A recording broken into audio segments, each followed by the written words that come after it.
So good morning, all of you. So we started US relations, right? India-US relations. So in that, what are the things that we have discussed? Trade, only trade. Anything else? No. We began with like what is the importance of India-US relations, and I told you like question number 2 in 2021. For example, USA is facing existential threat from China. That is much more challenging than Soviet Union. Yes. And we also discussed briefly, like there are some trade issues between India and USA as well. Okay. And is there any other kind of issue between India and USA?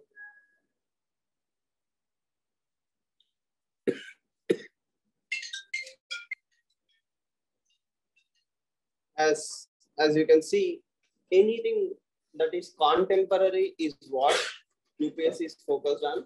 For example, if you see the last question in 2019, I hope you are able to see. Yes. What does the last question say?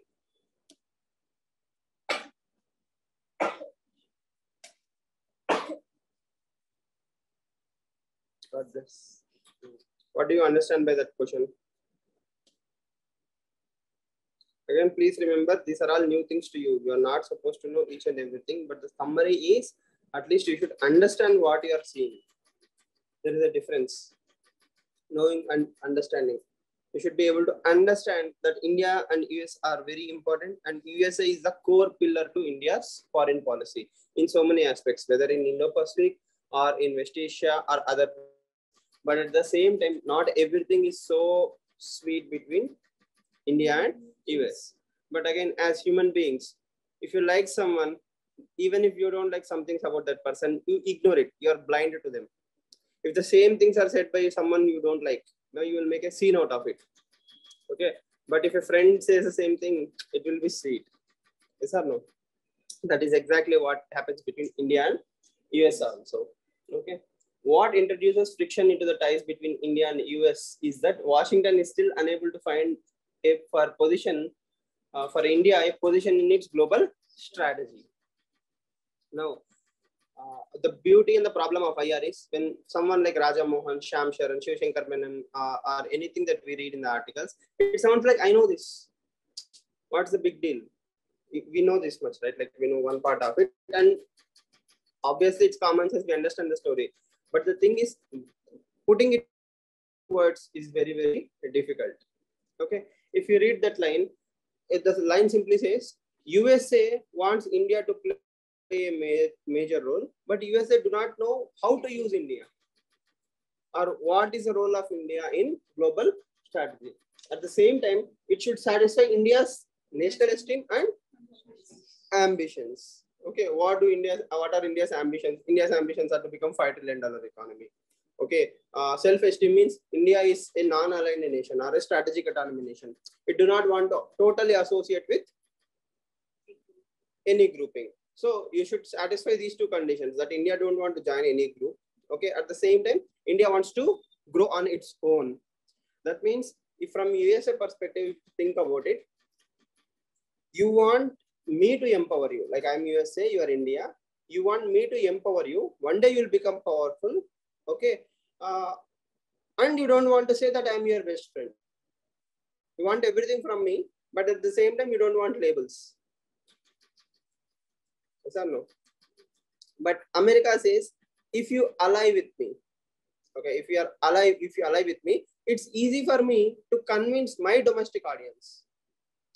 For example, opposition parties in USA will be there, or certain people in America will say, why are you giving so much money to India? Why are you giving loan waivers? Why are you giving our latest defense technology? Why do you keep trusting India? Yes. What guarantees do you have that tomorrow when India becomes powerful, it won't backstab you? Let's imagine a worst case scenario that India became a $10 trillion economy. It took all the technology from USA, became defensively powerful and all those things. Then suddenly it started joining hands with Russia or China. Then isn't it backstabbing? So you will say that, no, I'm a very good person. You in India, you will say that I'm a very good person. I won't do all these things. I'm not China. But also we have to know the idiom, power corrupts and absolute power corrupts absolutely. You might have heard this quote, right? Power corrupts and absolute power corrupts absolutely. Lord Acton has said that. Just imagine a scenario. In 2008 or 2008, that time, Xi Jinping became the premier of China. Okay, China is very well established. Like 2000, I mean, it has a $3 trillion foreign exchange reserve, $10 trillion economy. China has technology. China was ready. Okay, then came a person who is self-centric, like dictatorial. Okay, and he follows his own ideology. Because I'm so powerful right now, I can do whatever I want to do. There is no stopping me. So the entire Chinese philosophy till then was what? Bide your strength, bide your time and hide your strength. That means don't reveal your strength to the enemy. Bide your time, wait for the time, hide your strength, keep a low profile. That is what Chinese philosophy was. Okay. Then when Xi Jinping became the premier of China, he wanted to win the local elections. Like, I mean, in the sense within the China, he wants to be unbeatable. So what he has done is, China is superpower. China is superpower. Like, you know, he made the people believe that we can do anything and everything. You should not listen to anything. And he started acting in totally opposite way of China. Like he started wolf warrior diplomacy. China started being more aggressive. China started more, Belt and Road initiatives. So outside focus was increasing. It was attracting a lot of attention. So in the same way, today India is a $3 trillion economy. You will preach morals, values, and all those things. Why? You are still poor. You still need resources. Okay. You will say Nyayam, Niti, Chattam, Dharmam, and all these moral principles. Okay. What guarantee does the world have? You will follow the same when you become a $10 trillion economy. Will you become arrogant?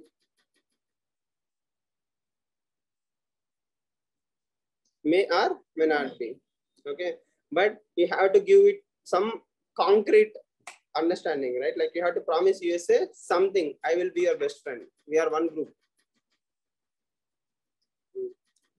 So these are all the dogmas of USA and dogmas of Delhi also. So we live in the world of dogmas. So now do you think that is USA clueless or India clueless? Clueless as in the sense confused. What role does India have? Australia. USA asked Australia, will you take nuclear submarines? Australia was more than happy to take nuclear submarines. China will not have 1% doubt that whose side is Australia on. Australia is crystal clear that I'm best friend of USA. Why? If a foreign country is giving you submarines and you want to park them in your country, then obviously you belong to that group. Okay. India, if USA offers the same thing to India, then India will say, no, thank you. If you want to patrol in Indo-Pacific region, you protect me, I will become stronger. Okay, India itself does not have a stand because it always believed in strategic autonomy. Okay, and as all of you know, non-allied movement to strategic autonomy to strategic influence. That is a long-term journey that India should be working on. Okay. Now, what was the last point you have written? Policies, taxation issues, e-commerce issues, okay, tax and all those things. So you have written the defense issues, right? Like defense points, like 4 agreements of defense. India had DTIA.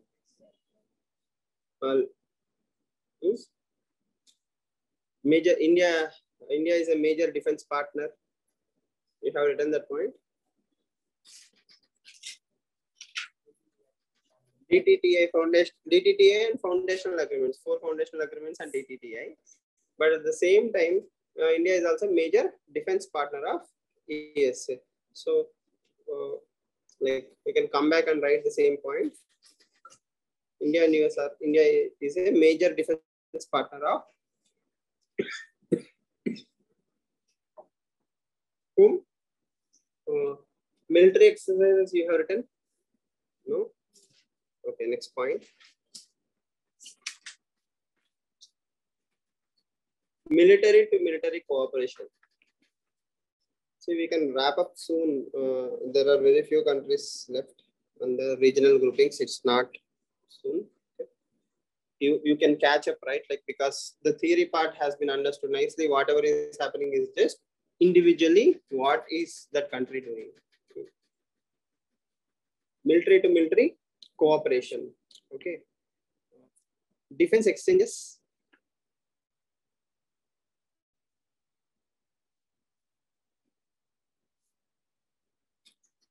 Bilateral and regional exercises.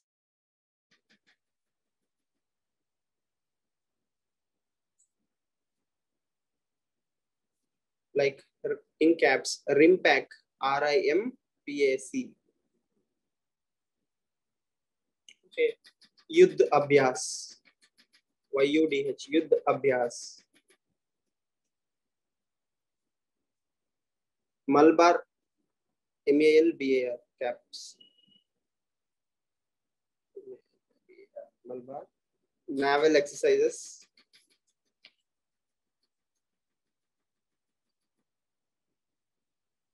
And in caps, PASSEX, PASSEX. Okay, exercise, passage exercise, PASSEX. Okay, have been conducted in Indian Ocean region. In Indian Ocean region.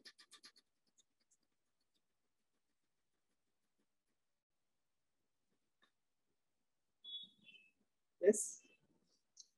Quad we have touched, no? Quad. Quad and ministerial dialogues. Quad and ministerial dialogues. Also promote close ties. Also promote close ties. You have written 2 plus 2. I am sure 2 plus 2 you have written. Yes. So 2 plus 2 is the signature. Like when the moment you see 2 plus 2, it shows that the country is very closer to India. Counter-terrorism, cyber security you have written. No? Counter-terrorism and cyber security. Cooperations like counter-terrorism cooperation and cyber security cooperation. Have you seen today's newspaper? After the class. Okay. Early morning. No? Anything interesting in today's newspaper related to that point? Counter-terrorism? Next China block. Next events. Conference will be held in London. China is invited to. Not only indigenization weapons. Terrorism.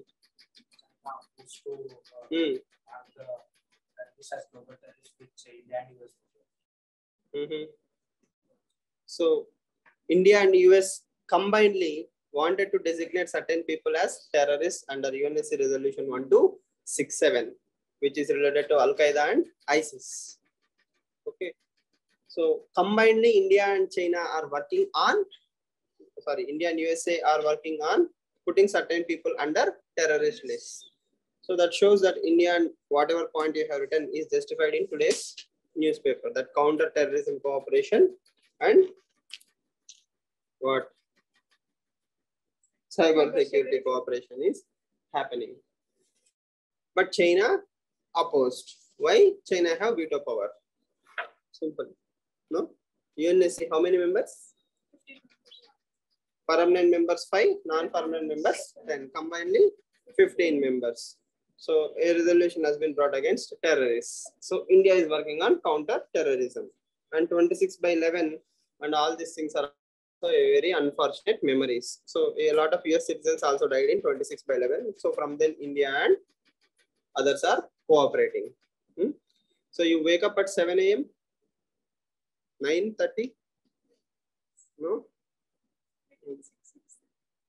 So when you wake up, well, the first thing you can do is skim the headings. You don't have to read the newspaper. You have to skim the headings. Like what are the headings? If you look at all the headings in the newspaper also, it will give you a lot of insight. Okay, these are the important things that I need to read today. So that is how you develop your perspective. And as I told you in the very beginning classes in your childhood, right? So you have to remember syllabus copy. You have to mug up syllabus copy. It's only 2 months and we haven't. It's okay. There are 2 more years. So we can work on all these things. You have long-term planning, right? No. No.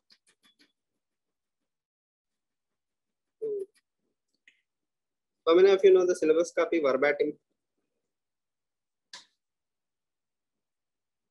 Like if I tell you any word anywhere in the syllabus and you will know, yes, it's there in the syllabus, yes or no?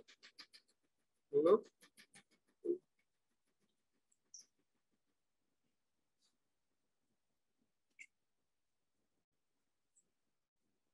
70%. Okay.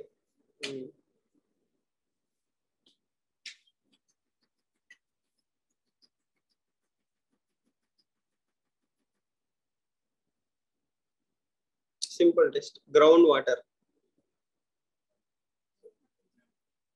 It's mentioned in syllabus explicitly. That is my question. Is it mentioned in syllabus explicitly? Groundwater.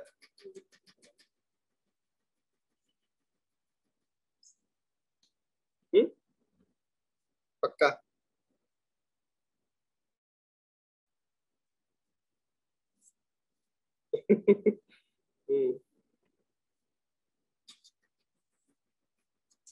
Okay. Non-traditional security threats.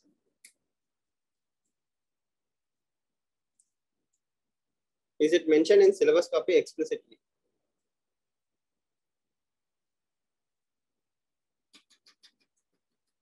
Cyber security? It's mentioned. Suman, show me where? GS3. Show me. I said explicitly is it mentioned in the syllabus copy? You said cyber security. Yes, sir. Please show me.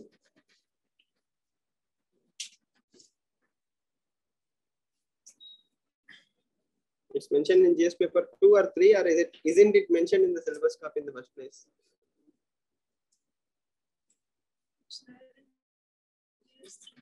It's there. Basics of cyber security. Not in GS2. GS3. Sure. Every day we see cyber security, but we don't know whether it's in the syllabus copy or not. Right. Next point.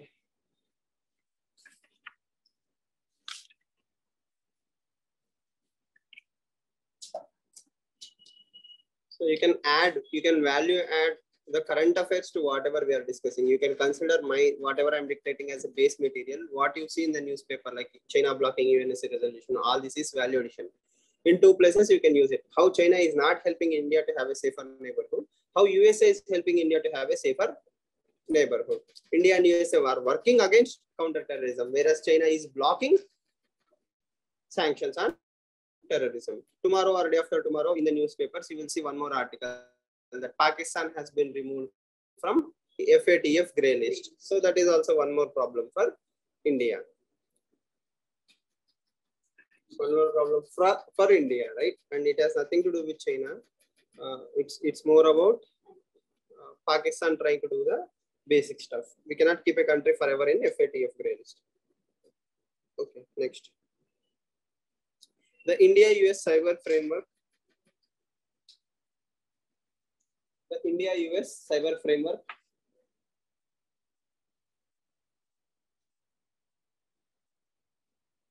Promoted cooperation in cyber domain.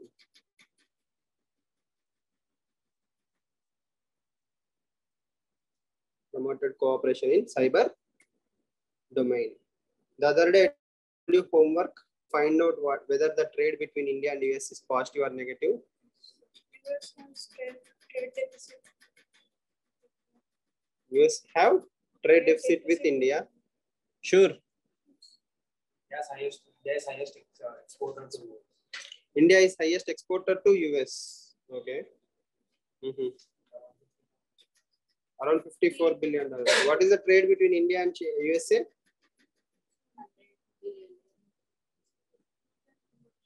110 billion. 110. With China, With China only 54. Today, I think today's newspaper article had, right? For the first time, we crossed $1 trillion. We crossed $1 trillion trade with China from 2000 onwards. No?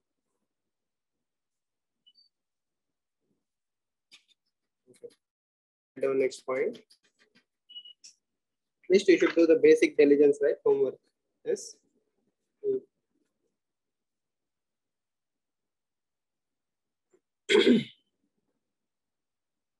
US is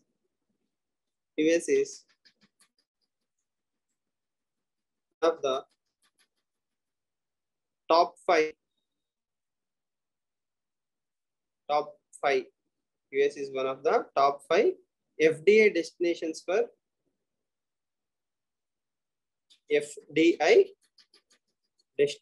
for who? India. India is investing. See, you have to understand. USA is one of the top 5 for India. That means we are investing in USA. Okay, next. India have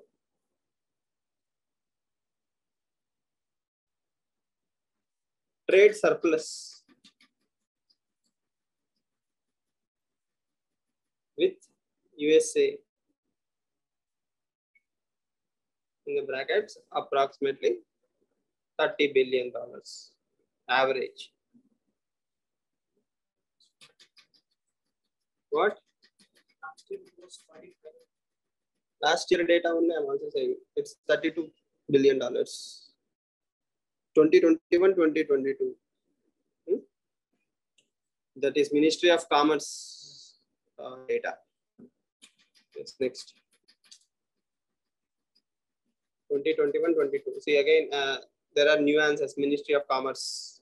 It's like China and Taiwan, right? China and Taiwan are one and same. Next. India trade was around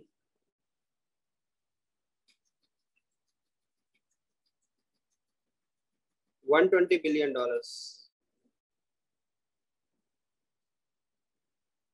$120 billion. So that between India and US is $120 billion. Whereas in 2019, it was $146 billion. So these numbers are fluctuating, but you understand, right? Like in 2019, we had much better trade with USA rather than in 2021, 22, COVID and all those things. The concept is we have around $120 to $150 billion trade with USA, and it is in whose favor? Yes. India's favor. If you remember that much, that is all you are going to write in the answers, not the exact accurate numbers. Okay. Recently, off the cut, Indian Express has introduced. Indian Express has these meetings with people, right? They invited Anant Nageshwaran. You know Anant Nageshwaran? Yes. Chief Economic Advisor of India, right? So he was invited to this meeting, and people were asking random questions, like the business heads and all these people are asking, what is your opinion on this? What is your opinion on that? And he was like, on the top of my mind, I don't remember the numbers, but the theme is, he repeatedly, like 10 to 15 times, he says the same thing, that I don't remember the numbers. Okay. If Chief Economic Advisor of India is not bothered about accuracy of numbers, but the theme behind it, UPSC will be more than happy, right? No. His job is Chief Economic Advisor of India. But why will he remember all the data numbers, right? Triviality. Thing is, with China, we have trade deficit. With USA, you have trade positive. That is all. Even you have to remember. Okay. But why is it happening? What are we importing? What are we exporting? That is something read for prelims. When economic survey comes in Feb, you will mug up all this data, right? What are the top exports of India, top imports of India, gems and jewelries, gold import or export? We don't export gold. USA. Gems and jewelry. We export. Gems and jewelry we export. Okay, fine.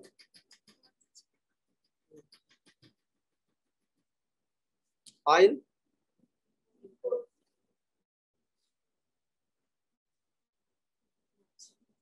India and USA have dealings in oil.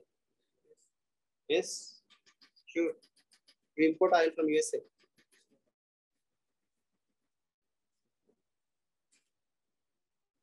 Next point. Sorry. Priorities.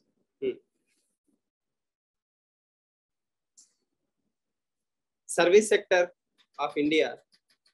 Service sector of India is heavily dependent on. Service sector of India is heavily dependent on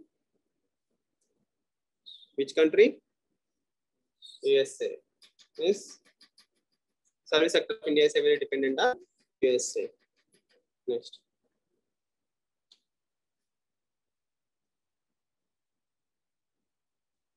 US investments in India. US investments in India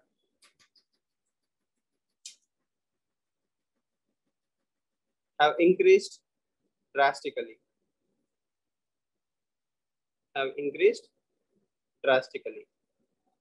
Around $50 billion.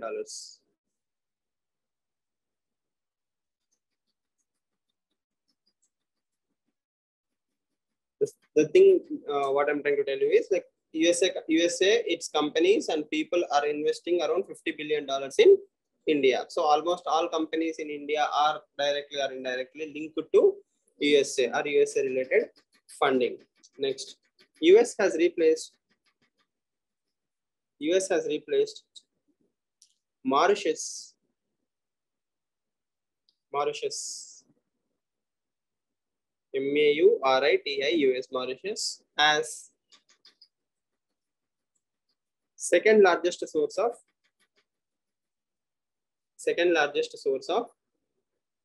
FDI in India. Mauritius as second largest source as FDI in India. So this time FDI coming to India, the second largest source is USA. USA has replaced Mauritius as the second largest source of FDI in India, approximately $14 billion. Where is Mauritius?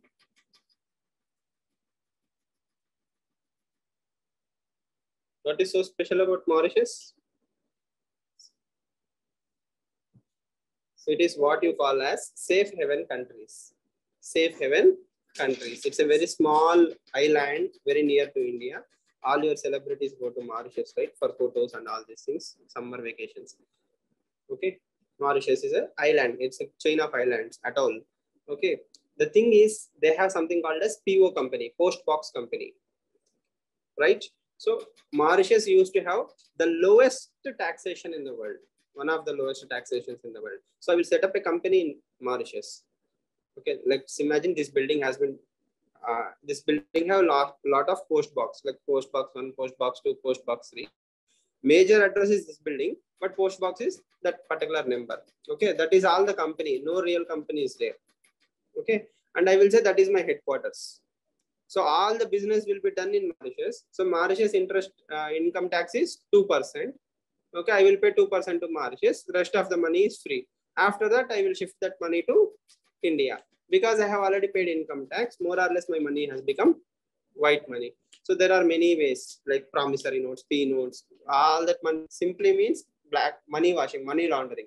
Okay, so Mauritius used to be a source of money laundering. Because money is being laundered, it appears like Mauritius is the largest investor in India, FPIs or FDIs. But recently we made a double taxation avoidance agreements and all those things. All these things will go away.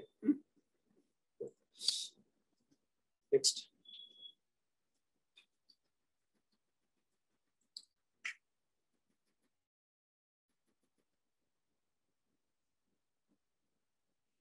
Equalization levy.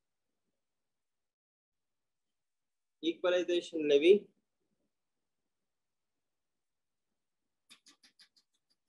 And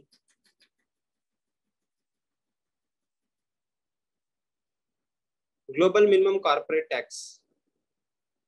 Global minimum corporate tax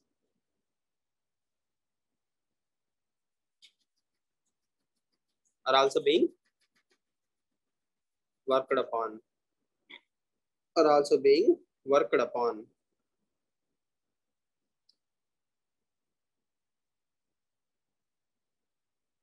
You can easily understand the race to the bottom, right? What is race to bottom?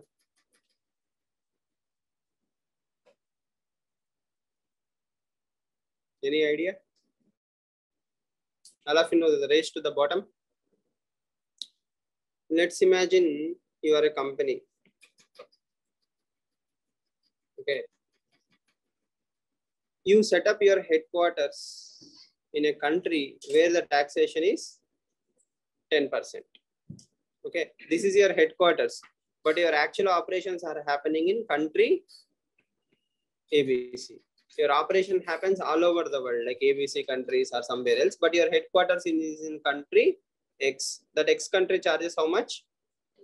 Only 10% of income, interest rates or income tax or taxation, what we call here as corporate tax. Corporate tax. Okay. Now, if tomorrow some other country, let's say Y country will come and say, you pay me only 8%. So the headquarters are shifted to Y. So this is the new headquarters. Okay. So this is no longer the headquarters. So 2% only, no sir. But imagine a company like Apple or Google. They have around $1 trillion of revenues. Okay. 2% of 1 trillion is a huge amount of money. Yes. Then some other country will come and say 6%. Right? Then the headquarters are shifted to this. Again, it does not happen as simple as I was suggesting, but the summary is it is possible. Right? Now you might ask me, why will a company only charge 3%? What is in there for that country? Aren't you losing revenue? 10% is higher, right? So actually India, let's say India is having 15% or 20%. Why is India charging 20% while some countries willing to go only for 3%? Employment. Surrounding area will develop. Okay, trickle down employment will be generated. Okay, so all this thing. And as I said, India have responsibilities. India has to maintain army, take care of its population, health, etc., etc., etc. So many obligations, defense and all those things. What does Mauritius have? Literally, Mauritius do not have any major obligations, right? Like Mauritius is a very small island nation. Okay, its major revenue is tourism. So Mauritius people make a lot of money from tourism, taking care of themselves, or the system is taking care of themselves. They have nothing to lose. Okay, they don't have any major obligations. They don't have to worry about building Agni missile. Yes or no? Right? So this 3% is more or less like free money. Yes. Is your company, does it have servers? Is it generating employment? Nothing. Google, let's imagine Google has nothing to do with this. Okay. But still you are coming here because I'm charging the least amount of tax. You're setting up your headquarters here. I'm getting some amount of revenue. So it's like a free money to that country, right? So it's totally okay for that country to make money. It's totally unethical, right? You know that this country is allowing the companies to cheat. So imagine, let's imagine India, Google is an Indian company. You are supposed to pay 20% tax. Now you are only actually paying 3% tax. So India is losing, or technically we are losing 17%, or all that money is lost for India. This is what all the countries used to do. This is a race to the bottom, right? And there are certain things like double taxation avoidance agreements. That means if you pay tax in one country, you do not have to pay tax in another country. Like let's say in Mauritius have double taxation agreement.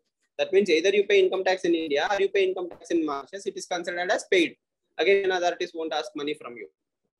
So using a lot of loopholes, agreements and all these things, companies used to cheat. The best case scenario is, I think, Ireland and Apple. Okay, Apple used to have the headquarters in the sense the financial transactions are focused more on Ireland. Okay, and Ireland had one of the lowest income taxes. Considering all these things, huge amount of money was lost. Then they brought in something called as global minimum corporate tax. So hypothetically, let's say if a company makes $700 billion turnover every year, okay, no matter where you are doing business, all over the world, you will be taxed only at 15%. It doesn't matter if you're in Ireland, it doesn't matter if you're in India, USA, or any country, you have to 15%. Global minimum corporate tax. The minimum is 15%. More, but not less than that. In that way, the tax havens won't exist. No country will have undue advantage. So big countries are trying to bring all the countries under this global minimum corporate taxation. Okay. So this is something that India is also trying to work on. But remember, there is a minimum threshold. Not every company has to pay 15% tax. If there is a 20% tax, for normal companies, it is 20%. Only for big companies, it is 15%. If Google is paying 15%, I am also paying 15%, then it will be a loss for the state. So this applies only to companies which cross certain thresholds. Okay, whereas normal taxations can be there. So is Switzerland one of the tax havens? Yes, Switzerland is also one of the tax havens. But most of the times, what you do there is money laundered. See what we call as Swiss banks. Okay, Swiss bank is a very common thing, right? Actually, it's not one bank. There are a lot of banks. The advantage is anonymity.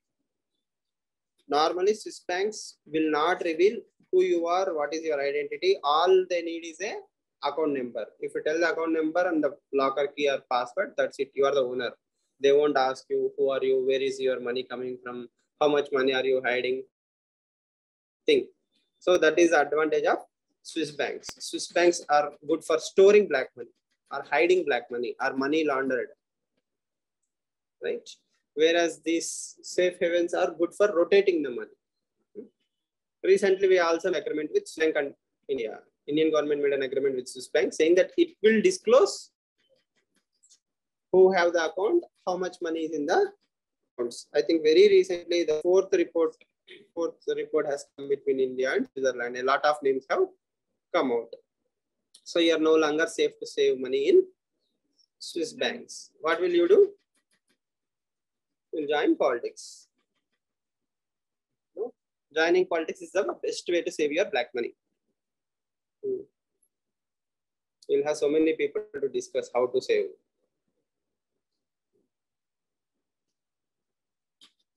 No?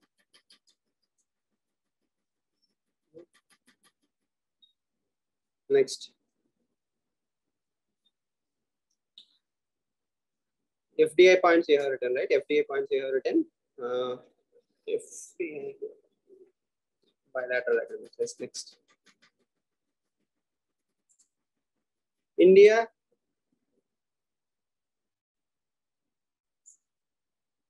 and US defense trade. India and US defense trade has also started to increase in the recent times.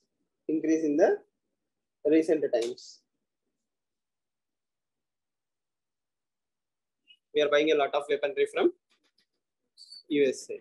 Energy security. Energy security has also improved.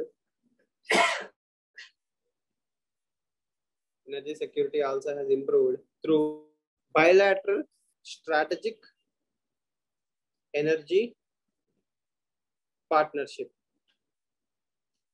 Bilateral strategic energy partnership. Okay. Next, full stop. Next point. We are working on clean energy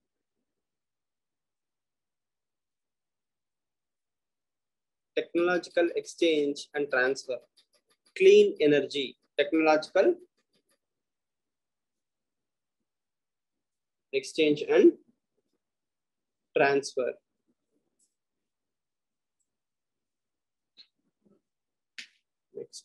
Next point. USA is the second largest. USA is the second largest.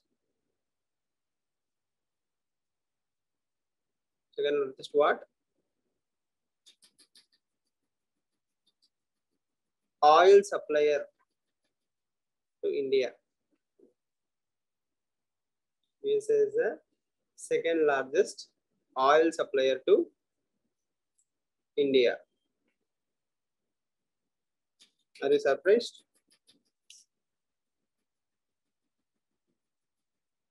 No? We'll tell her to be surprised. No? She's your roommate? No? Okay. You have any enmity issues? No. You want me to create?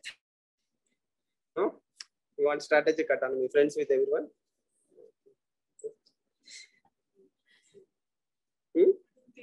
In theory. See, there are some frictions.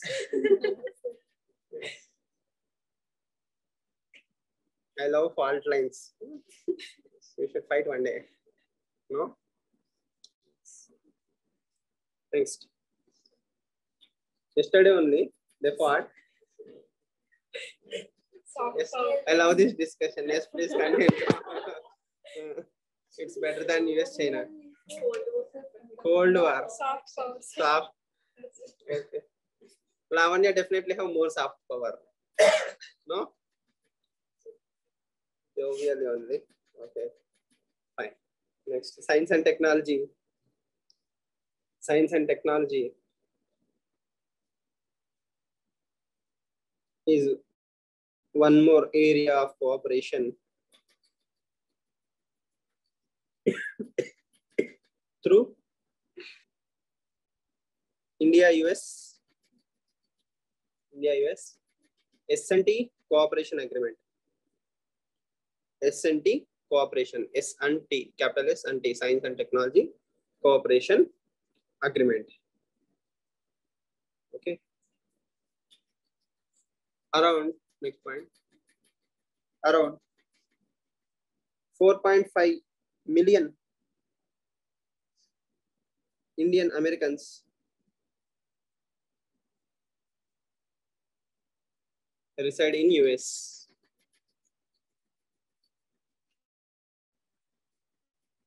Okay.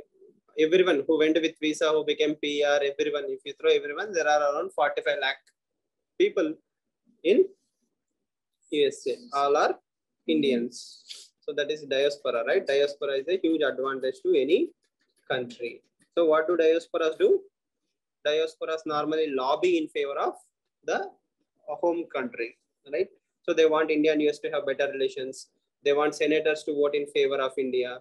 So all these things are good for India. Did you see any important diaspora members?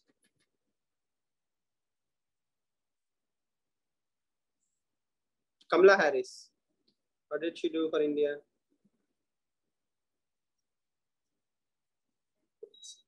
Sorry?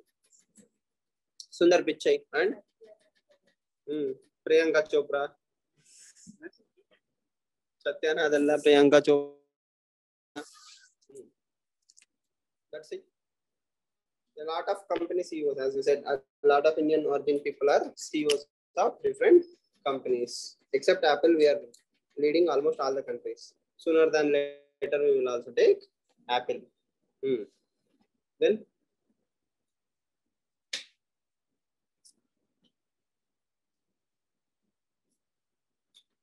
they enhance India as a knowledge power, right? They give that image that India is a knowledge power and all those things.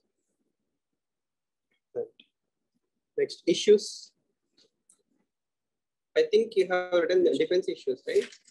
Only trade issues. Which one we issue? Trade, only in trade you have written. Right. Defense.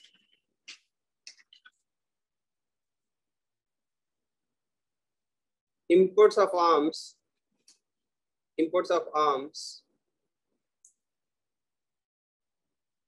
from USA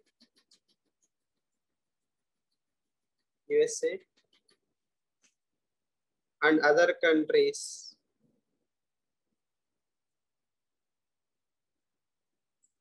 needs a balancing act with Russia. Needs a balancing act with Russia. Okay, that means every time we buy something from US, we have to pacify Russia and vice versa with USA. In the brackets, S-400 missile deal.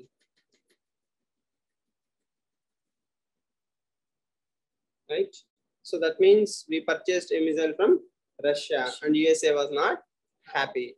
And if we buy something from USA, who is not happy? Russia is not happy. Then what will we do? We will not buy from Russia and USA. We will buy from Israel. We buy from both. Temporarily we will buy from both. Then we will move on to self-development. Indigenization of defense will happen. We will have our own nuclear, supersonic, hypersonic missiles.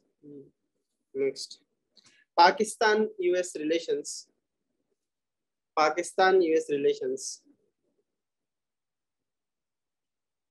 are always an issue.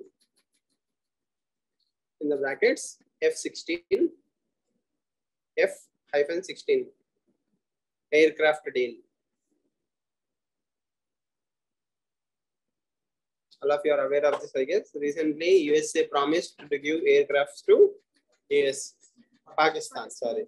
And I think today also it was in the news. It says that India has objected to that. In spite of this, USA is going ahead to give missiles to, aircrafts to Pakistan.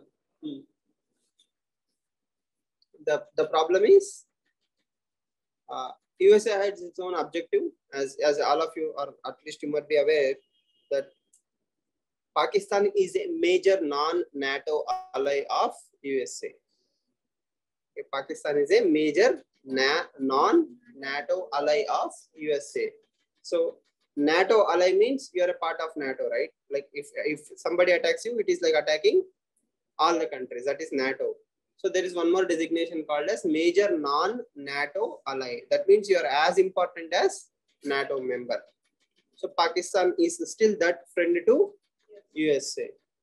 Because Pakistan was important to USA to control Afghanistan and other areas, right?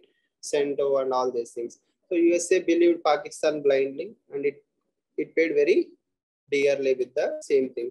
See, Osama bin Laden was found in Pakistan. In spite of that, the relationships are healthy. You can understand that USA was heavily dependent on Pakistan for Taliban. No other option but to ignore Osama bin Laden. Just imagine finding the world's most wanted terrorist in your country and you are still happy about it.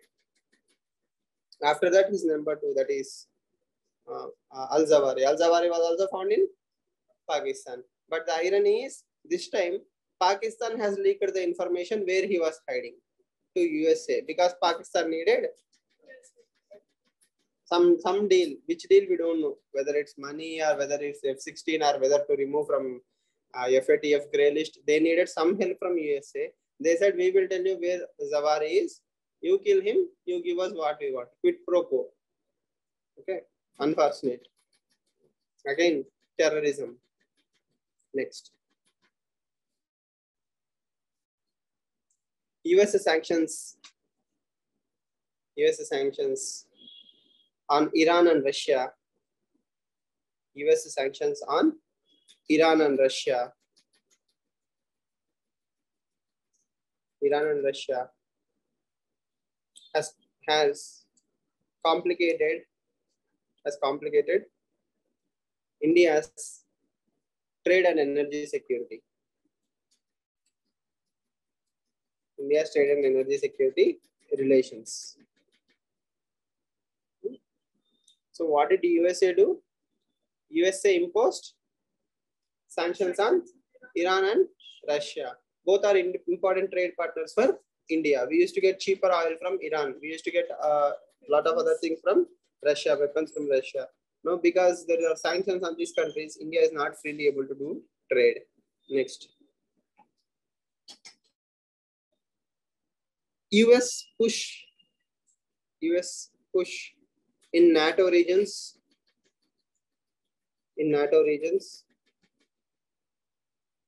And the present Russia-Ukraine war also affects India's interests. Russia-Ukraine war also affects India's interests.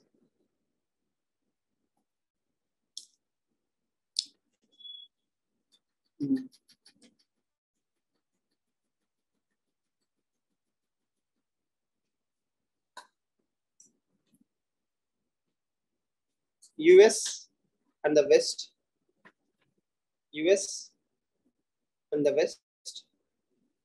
tried to pressurize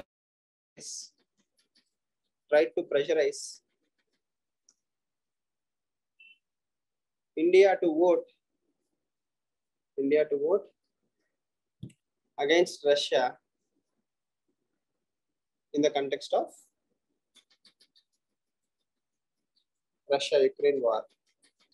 Next. US withdrawal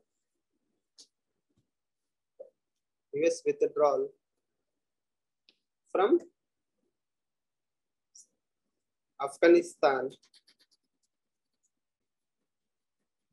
has destabilized the country.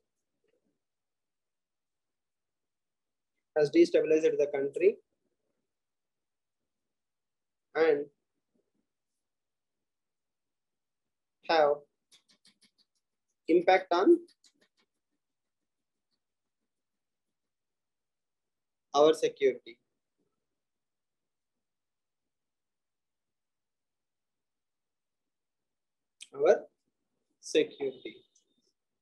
Anything else?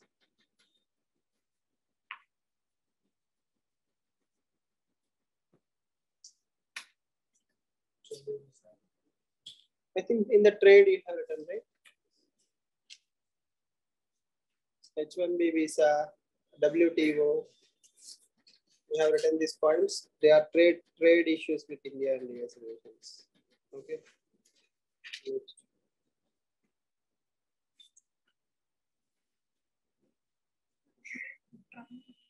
Lots of Indians and other countries employees were forced to leave their job. That is more or less H1B visa issue. The entire thing is H1B visa issue. What Trump promoted is post-truth. Okay, so he said that Indians and Chinese are coming to USA and they are taking away all the jobs. Okay, or Mexicans are coming into USA and that they are taking away all the jobs. So the average white American started believing this and supported Donald Trump. But the empirical data shows that for every software engineer who goes into USA from India or China, they are creating 4 additional jobs. Because they are working there, they earn a lot of money, and that is spilling over into creation of additional jobs. So that is a fact. Okay, And second thing, most Americans don't complete graduation. So coding may not require graduation, but at least you should have some amount of technical knowledge to code, right? Like now maybe things might change that people start learning code and all those things. But generally speaking, if you don't learn code, you should at least a graduate. And most Indians and Chinese are graduates. So for all the love and hate relation between India and China, we still think in the same way. There also parents will decide what your career is. Okay. They also expect the family traditions and values. They also want you to get graduated and all these things, have a better life, middle class, government jobs, now software jobs, right? So these are the common things. Next. USA's withdrawal from Paris Agreement. USA's withdrawal from Paris Agreement.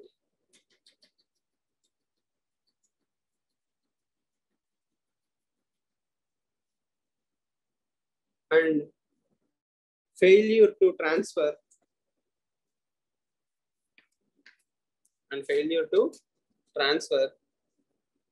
technology or funds.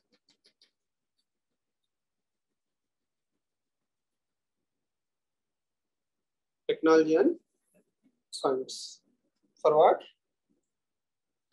To combat climate change. Combat climate change. So basically, USA is the leading polluter in the world. USA's carbon footprint is very, very high. It is one of the worst polluters of the world. But what happened during Donald Trump's time? USA withdrew from Paris Agreement. So instead of promoting or fighting for the climate change, USA withdrew from climate change. While India is trying to spearhead, or India is trying to be the problem solver, the problem creator stopped working on that. So that is one thing. Next.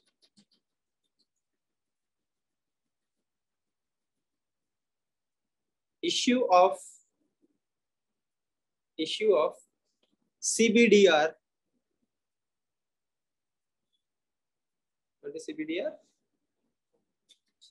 Common but differentiated responsibilities.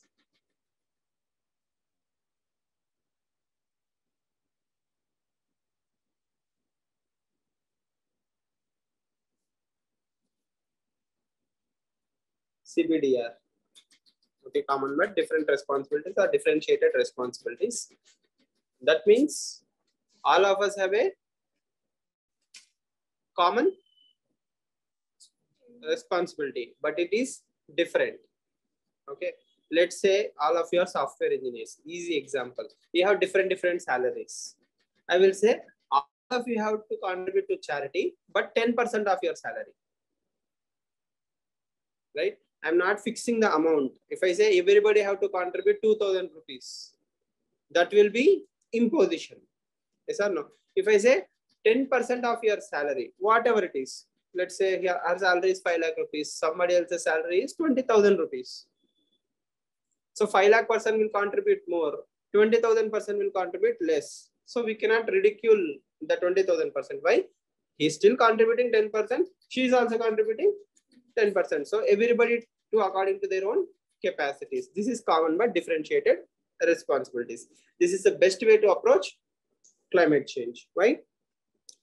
5 lakh salary here is more pollution, more compensation. Less pollution, less compensation. You are contributing more carbon, you pay more. I'm contributing less carbon, I will pay less. Okay, this is CBDR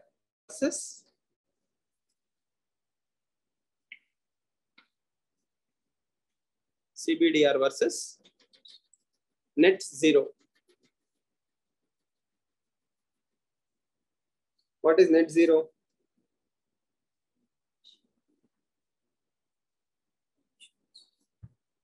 Net zero emissions. Now, what is net zero emission? There should be a technology. Are you aware of these terms? What is the first term? Anthropocene means man-made. What? Anthropogenic means anthropogenic. Which one? of which word? Anthropogenic. Anthropogenic causes means man-made causes. Where Anthropocene is more about the era, right? So human-induced climate change is Anthropocene. The entire generation or the entire timeline is Anthropocene. So within Anthropocene, if this is Anthropocene, there are different reasons. For example, your AC. AC releases greenhouse gases. Yes or no? So it's a greenhouse gas only, right? And that is anthropogenic cause. If everybody is using car, AC, so why aren't we releasing more CO2? Yes. So if I release 100 kg of carbon dioxide, I should also develop mechanisms to absorb 100 kg. This release, whatever I'm releasing, is the same amount that I'm capturing back. That is called as net zero. Okay, please be very clear. Net zero is a scam. Why net zero is a scam? If already there are 600 kgs of carbon dioxide in the air, okay, I'm talking about net zero in 2070, right? In 2070, I'm releasing 100 kg. Okay, I'm also capturing 100 kgs. What about the 600?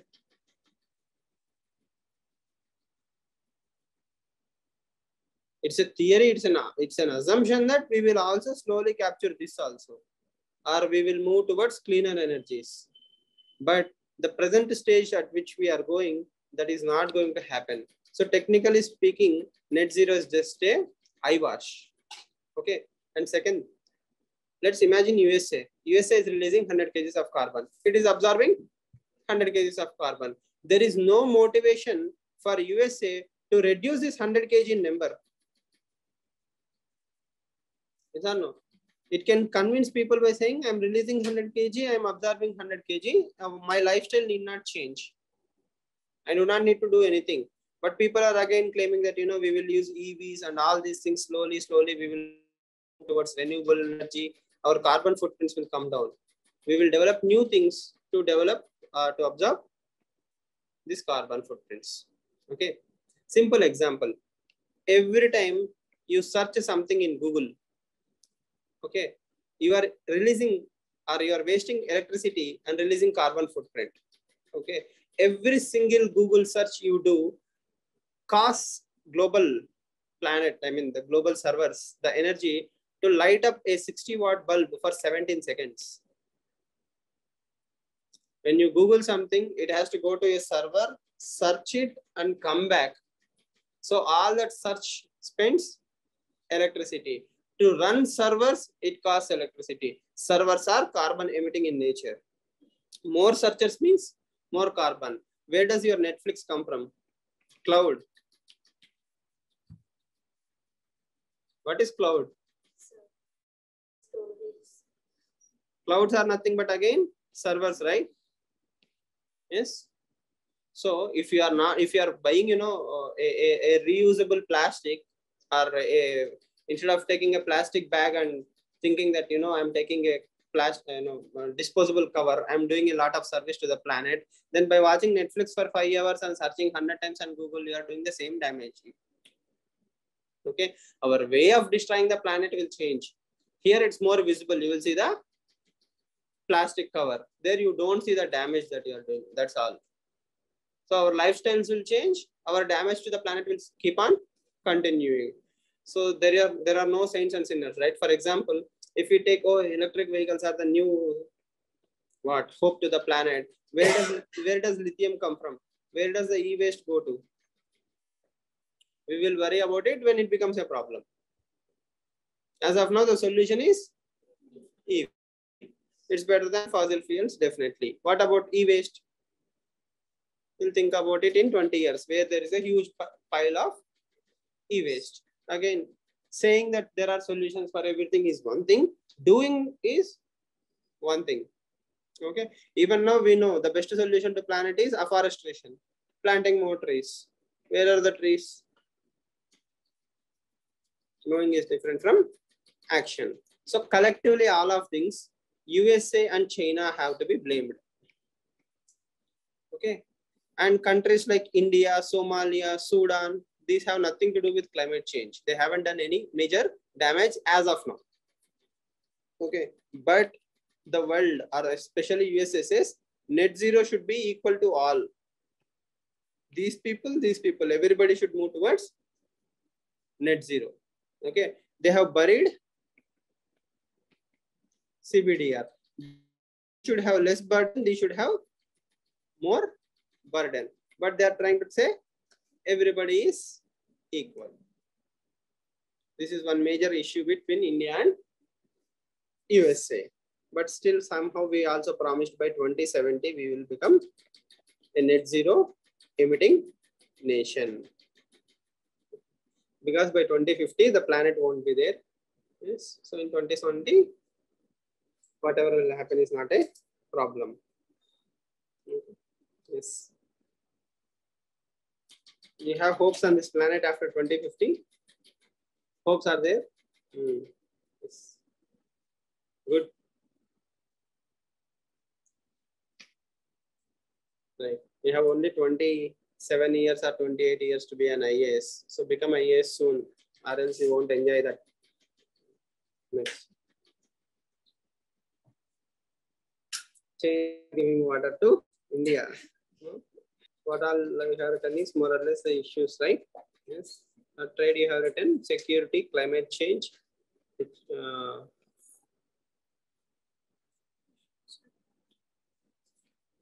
Sanctions.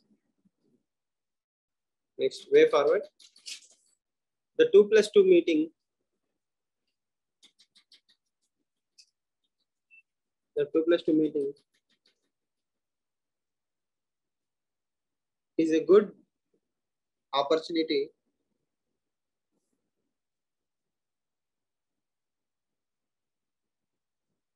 to exchange views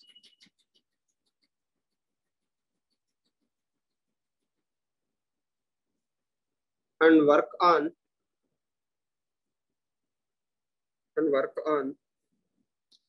all the divergent areas and to work on all the divergent areas.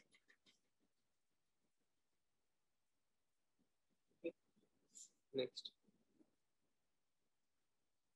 increasing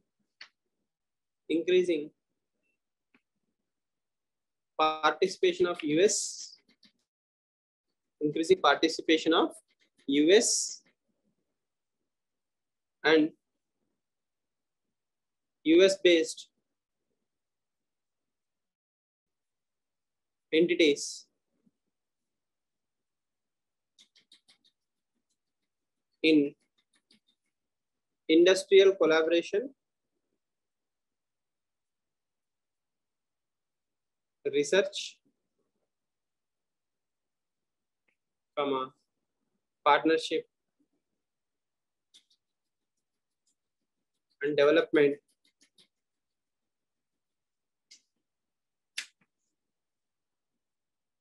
will be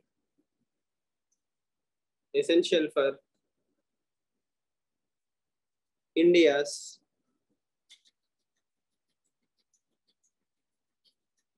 Atmanirbhar Bharat.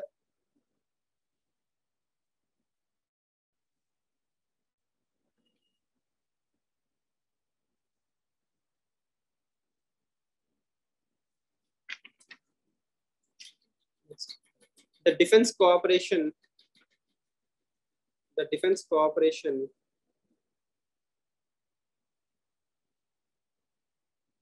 through DTII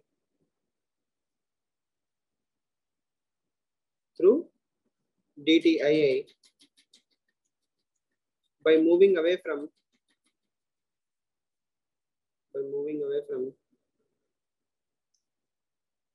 imports to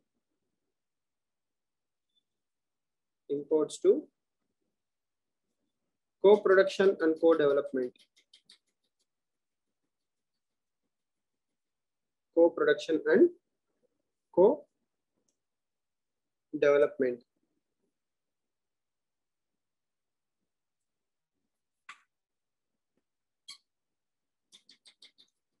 Right, next. By working on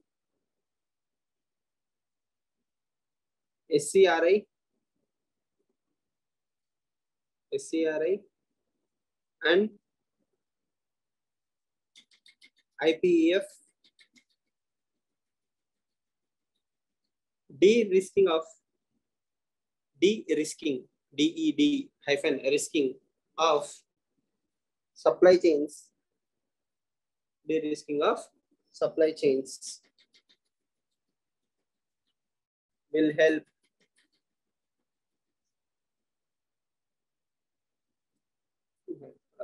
both, or will help, whatever makes sense. So what is that point?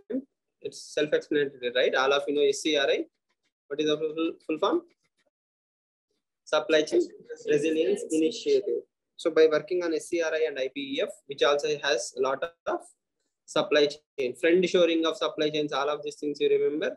So if you promote supply chain resilience, automatically it will help India. Okay. Next, by working on bilateral investment treaty,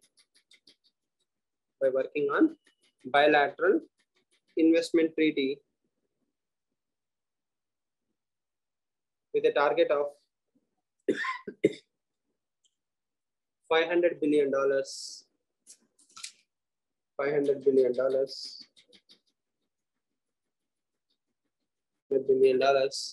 is important.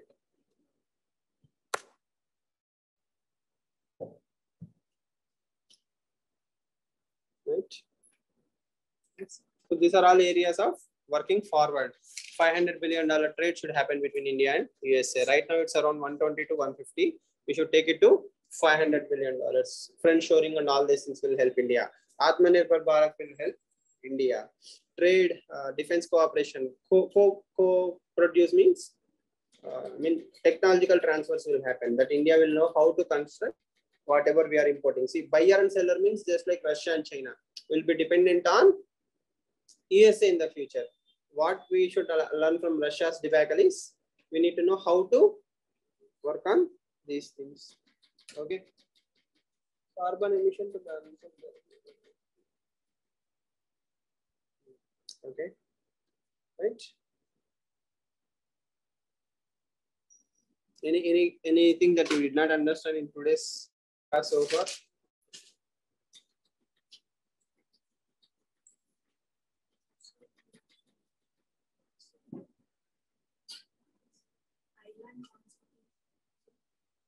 Mauritius.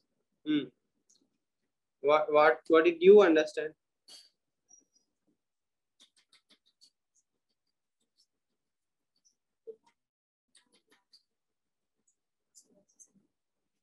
A bit louder.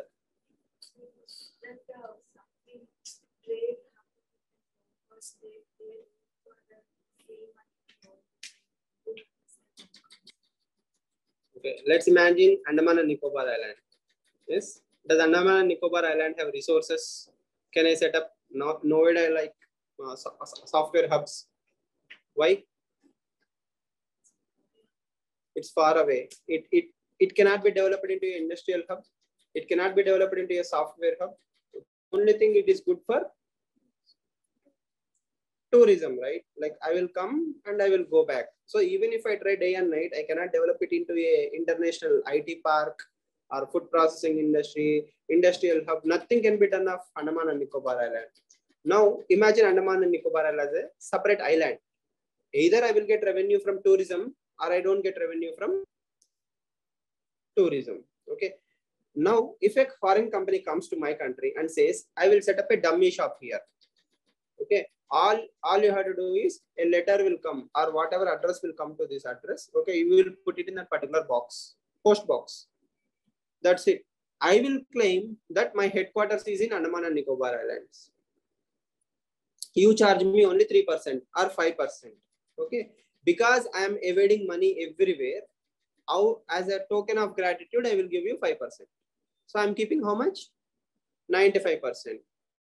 So my profits have increased. My profits are supposed to be, let's say, 80 rupees. If the tax is 20 rupees everywhere, but you are charging me only 5 rupees. Normally speaking, you should not even get that 5 rupees. Why? You are not contributing anything. Am I working in your country? No. Do I have an office in your country? No. Do I have a future in your country? No, nothing. Just because you are providing a post box, I'm giving you the rent. The rent is 5%. My profit is 15%. Yes or no? But if I set up the same shop in India, I have to pay Indian government how much? 20 rupees of taxes. So my loss is, my profit is where? In Andaman or in India? Andaman. So why is Andaman doing that? For money. It's getting free money, right? Like literally all you did is open a shop. Post box. Not even a shop. We have a post box. There is a very famous building in Mauritius, like 4 floors or 5 floors. That single building is a headquarters of around 3,000 to 4,000 companies in the world. Every company will say my headquarters is in that building. Why? Post box. All the letters that come to the company, that particular building are nicely sorted out. If tomorrow, if I go there, okay, what are the letters that came to me? They will give me. These are the notices that came to you. Okay, for that, I'm paying you rent. Got it?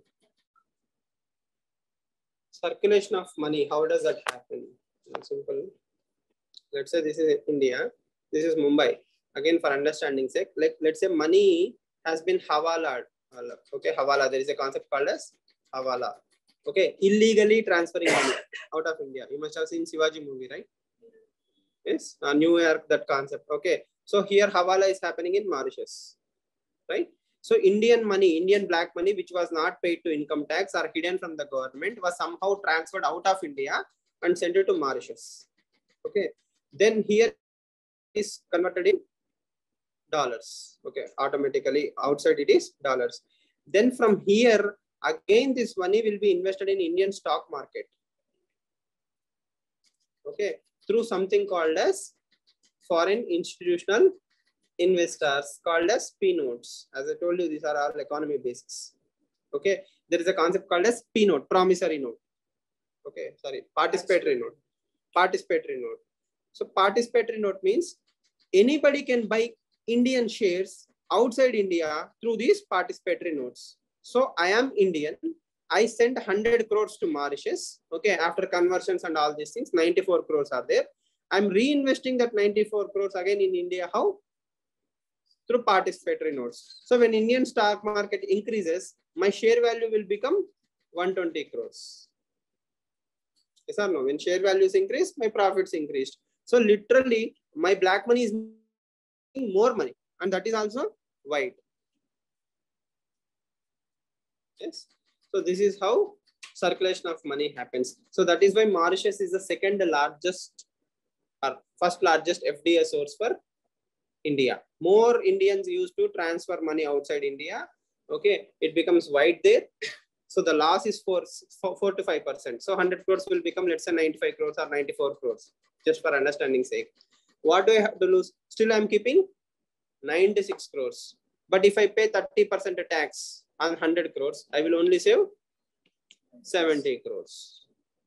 Okay, so here I'm saving 90 crores. I'm investing that again in India or some other country. Okay, I'm making money out of that also. See, where is 70, where is 120? Right? So this is how people used to make money. Mauritius is one source. Singapore is one more source. People also used to invest in India from Singapore. Or I will use this black money to do anti-Indian activities. I can do anything, right? I don't have to reinvest in India also. Okay. So this is how Hawala works. This is the core of Mauritius. Got it? See, these are mechanisms. There is something called as participatory note. So when you read economy basics, you'll know, okay, P notes. P notes are the largest source. Around $70 billion comes into India, so on and so forth. Then you will understand, oh, this is how people are fooling Indian governments time and again. Slowly, we are closing all those doors. You cannot come into India through Hawala route in recent times. It has been more or less blocked, but still people are people, right? People will find new creative ways. They will try to bring new ideas, cryptocurrency, NFTs. Yes, now NFTs are new craze. Non-fungible tokens. Never heard? Cryptocurrency you heard. NFTs you haven't heard? Non-fungible tokens. Non-fungible. F-U-N-G-I-B-L. Fungible. How do I explain that? They are like in metaverse. Metaverse, you know, people who wear goggles, VR, AR, and all those things. So NFTs work there. It's more of a digital art. As of now, it's more about digital arts. Or after demonetization, people started buying paintings. So Prime Minister Modi can announce, 2000 note is banned tomorrow. So I will face problems. So instead of that, I will buy paintings, 3 crore painting, 5 crore painting. Over a period of time, slowly it will become 7 or 8 crores. So even after demonetization, if I sell that painting, I will still get 7 or 8 crores. See, if I hang a painting there, 99% of Indians don't know whether it's a 7 crore painting or a 70 rupee painting. Yes or no? For me, at least, I don't know the difference. Yes. So majority Indians don't know whether it's, MF Hussain painting or somebody else's painting. Right? So paintings are one nice way to hide your money, store your money. Then your traditional assets like land and gold. Land and gold are also very nice way to park the money. Right? Yes. Okay.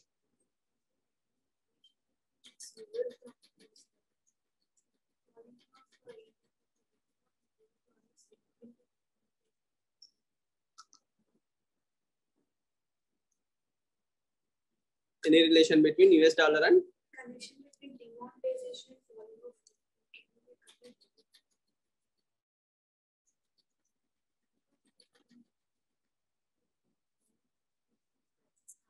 crisis happened. The major of Indians invest their money in US dollars. Because safety of money, the economy of America is stable economy. That's why the major of Indians invest their money in US dollars. That is one reason for this falling of Indians. So like the demonetization will also affect the inflation. simply remember, if this is border, okay, this is USA, this is India, right? Interest rates in USA are very less, okay, near 0 or 1%, right? A lot of people will come and invest in third world countries. Okay, when you come to India, you have to change your dollar into what? Rupee. Dollars have to become rupees. So when more money flows into India, the demand for rupee is higher or dollar is higher? Demand for rupee is higher. So demand and supply. Rupees demand is high, supply is more or less stable. Okay, it's a status quo, but more and more people started demanding rupee. Why? Everybody wants to convert dollars into rupees. So rupee has appreciated in value. So rupee's value is appreciated. So more FDI, more foreign portfolio investment. That means more Americans are more, see, not only Americans. Here example is dollar. Anyone, even someone from Russia can invest through dollars in India. Okay. So dollar is coming to India, rupee is demanded, so rupee value will appreciate, and Indian stock markets will becoming like all-time high and all those things. Okay, this is what we call as pumping of money. More foreign portfolio investment, more foreign direct investment is good, right? This is one good case scenario for India or for any third world country or developing country, that more FDI is good. Now what happens is, one day USA will say, I will increase my interest rates. This is called as, Fed rates.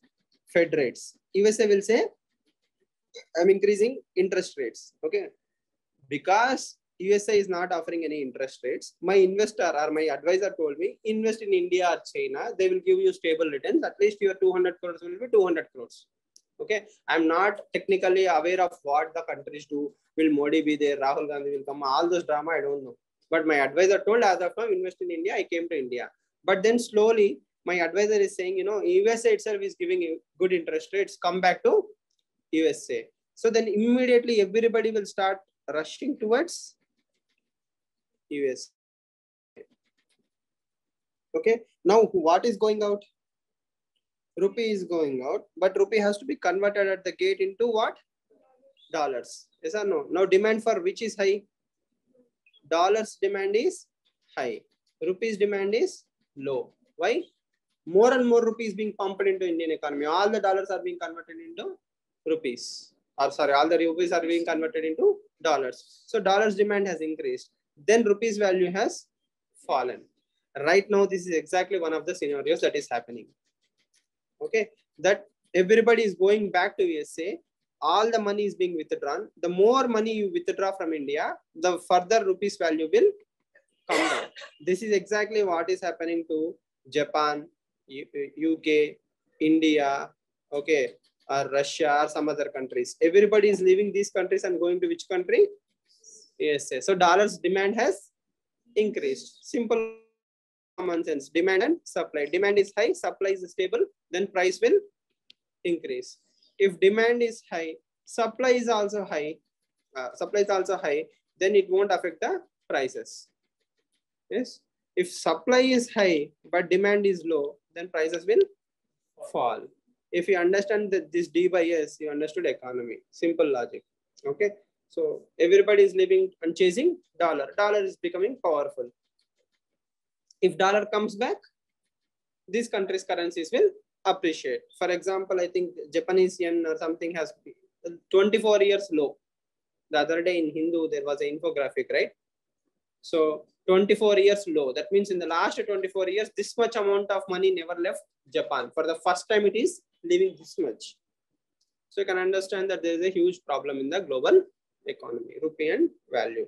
So if Indian rupee is becoming 83, the all-time high, it's not only about Indian government's performance, it is what happening all over the world. So everybody wants to invest in dollar because dollar is the most stable currency, as we have mentioned. Okay. Got it? Anything else? Any questions? No? Understood everything? Yes. What you have written is purely basic. We have to top up the basic with current affairs. Only then it will make complete picture. Okay, we'll take a 5 minutes break. I'll be back.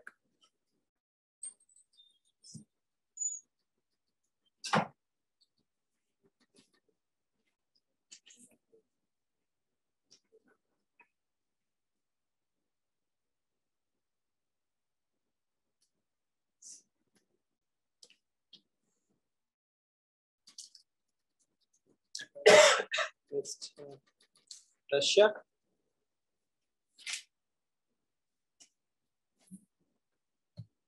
Russia.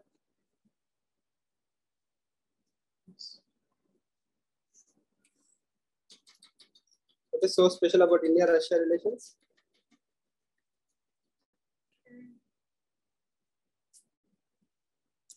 Can we imagine Indian foreign policy without Russia? Sure. That's because I said so.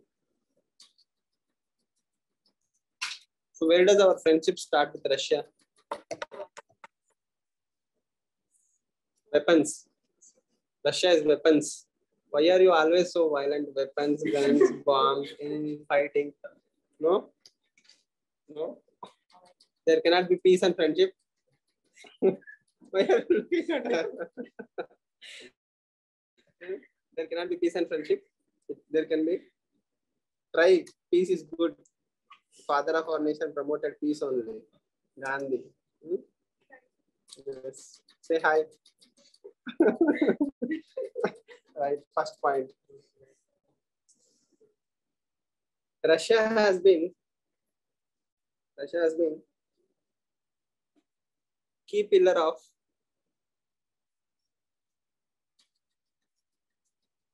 India's foreign policy.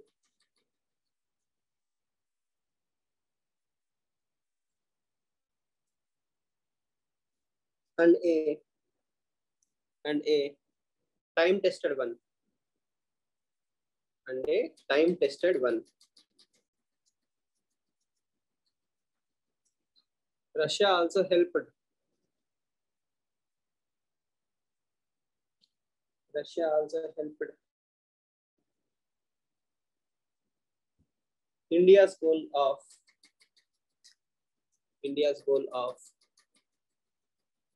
economic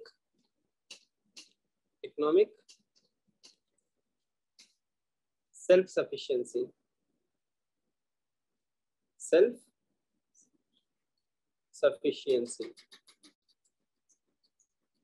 If you go back to the history, post-independence consolidation of India, Russia helped India construct dams. It gave us a lot of technology, nuclear, whether to set up steel plants, nuclear plants, yes, set up some institutes. Everywhere, Russia was a core foundational block to India's economic reliance. So whatever little bit, tiny bit industrialization that India have, one of the major factors is Russia's help. So without Russia, that would not have been possible. Okay. Anything else?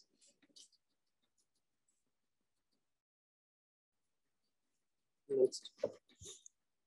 The 1971 Treaty of Peace and Friendship. Yes, the 1971 Treaty of Peace and Friendship. It's very old.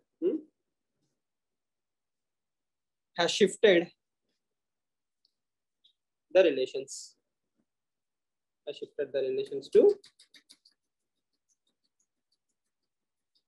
Has shifted the relations. That's all. Next. That single point is the defining moment of India-Russia relations. The 1971 Treaty of Peace and Friendship is the game changer. From there onwards, our tilt towards Russia has stayed there. Okay. So as you remember, Russia, Pakistan, USA, China axis, AXIS. Pakistan, USA, and China. These three countries threatened India that if it helps East Pakistan, it will face severe consequences. Yes or no? In 1971, USA threatened India to go against Pakistan. Then we needed the help to counterbalance. We took the help of 1971 peace agreement with Russia. So because we took the help of Russia, we were able to liberate Bangladesh, and the rest is history. If we did not take the help of Russia at that time, probably we wouldn't have helped Bangladesh. So from there onwards, our bias is always towards Russia. Though we maintained a strategic autonomy, our bias is towards Russia. It helped India in many ways. Next.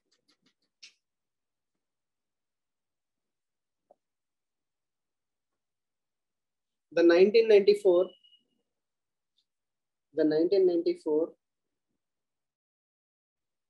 bilateral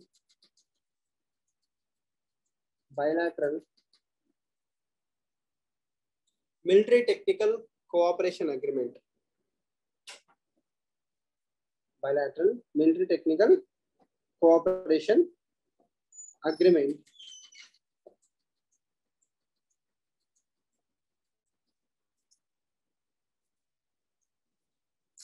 helped India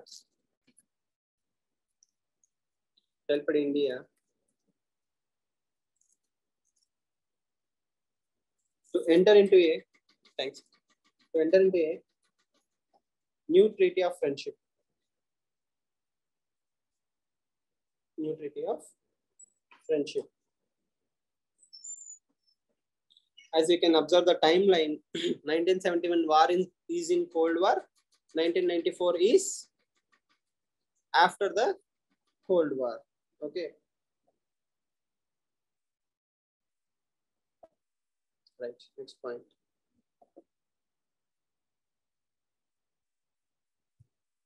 Declaration of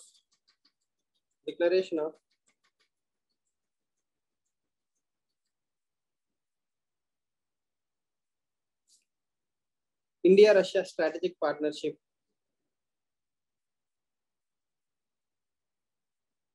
India-Russia strategic partnership in 2000. In 2000, enhanced the levels enhanced the level of cooperation. Enhanced the level of cooperation in all areas. In all areas. So India-Russia strategic partnership in 2000, as the name says, a strategic partnership. So when you say strategic partnership with any country, that is also a very close sign that these two countries are very good friends. You can understand security, technology, defense, agriculture, education, everywhere Indians and Russians help each other. So many Russians come to India. Tourism is also very popular between India and Russia. Like this, you get the holistic picture, right? Collective cooperation is happening. Next. In 2010,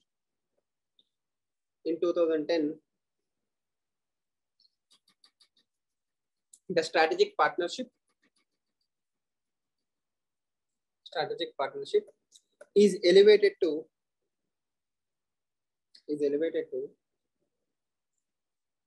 special and privileged strategic partnership. Special and privileged strategic partnership. So special partnership shifted to special and privileged. One more word means more closeness. Okay. Next. BRICS. BRICS is one more forum of cooperation.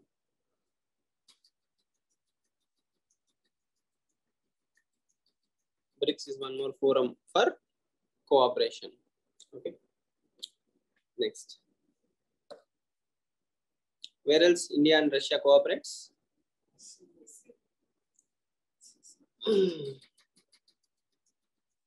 Anywhere else apart from SEO? Just dialogue.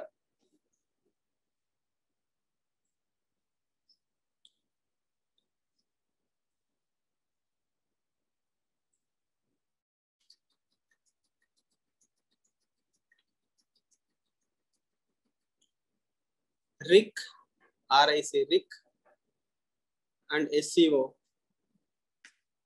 RIC and SEO promotes regional cooperation,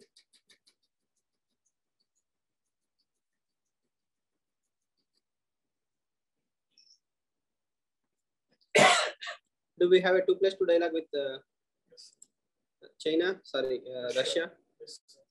Do we?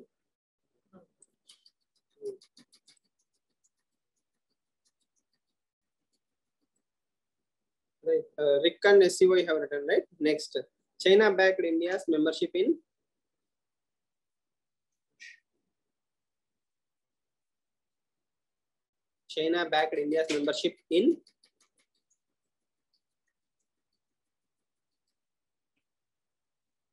UNSC P5 or UNSC permanent membership.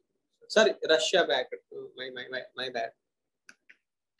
I'm really sorry. Russia backed. Yes. Russia backed India's membership in India. Next, Russia also cooperates on Kashmir issue. Russia also cooperates on Kashmir issue.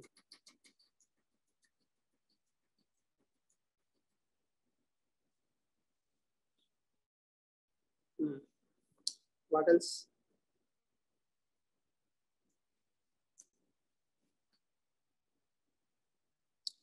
What about 2+2 dialogue? What is 2+2 dialogue? 2+2 dialogue happens between which country? I mean, which ministries? You have written that in your notes. Not sure?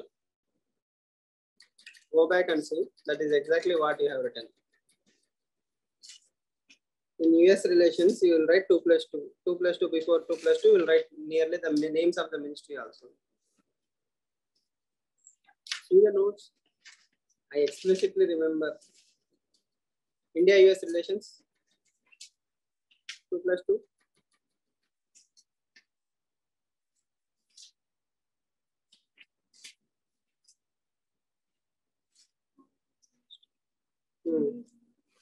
Foreign and minis.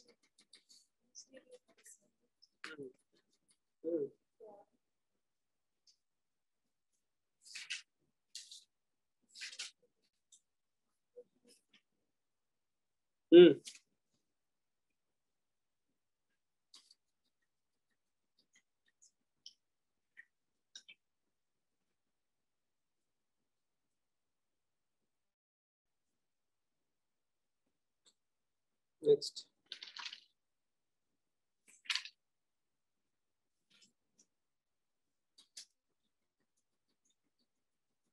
Convergence.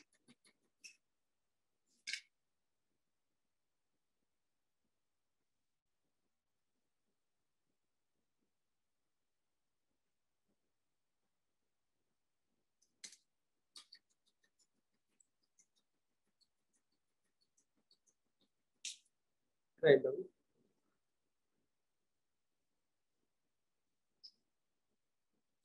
The trade and economic relations. The trade and economic relations are centered around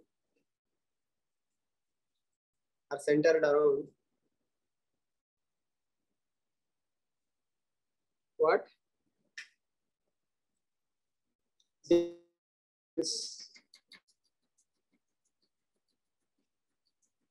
Centered around defense. So most of the times when we talk about trade and defense exports with Russia, we are talking only about defense. How much defense? That is in the brackets. 58%.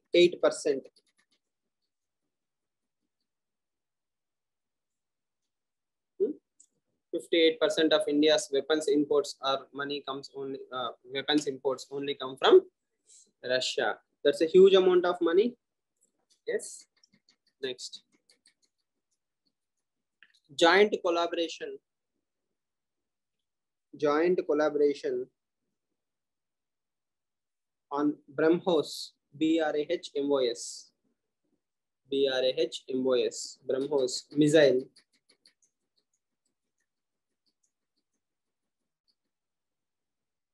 And nuclear technologies.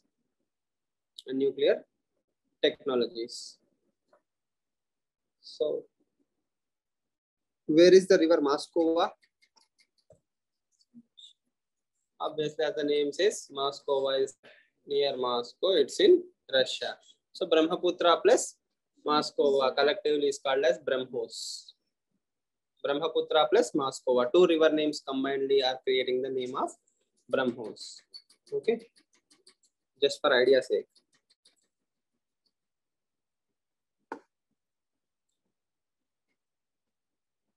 Next. S-400 air defense system. S-400 air defense system provides strategic advancement of India's interests. Strategic advancement of India's interests. Okay. So as you know, China can attack India and we need to counter attack the Chinese missiles. So the one way to attack is S-400 missile deal. Next. The other bilateral trade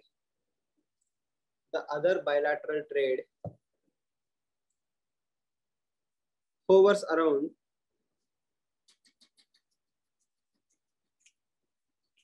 HOVERS around $8 to $10 billion.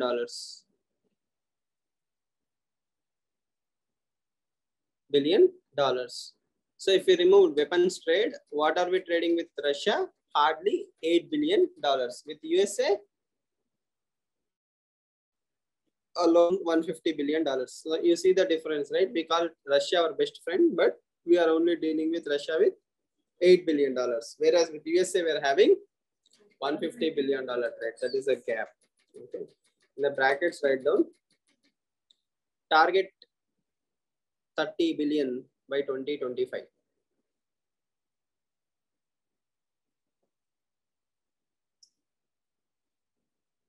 Right.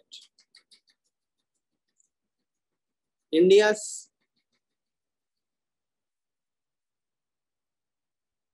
$1 billion LOC, line of credit,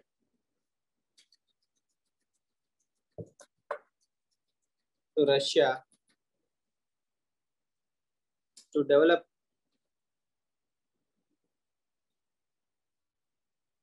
Chennai to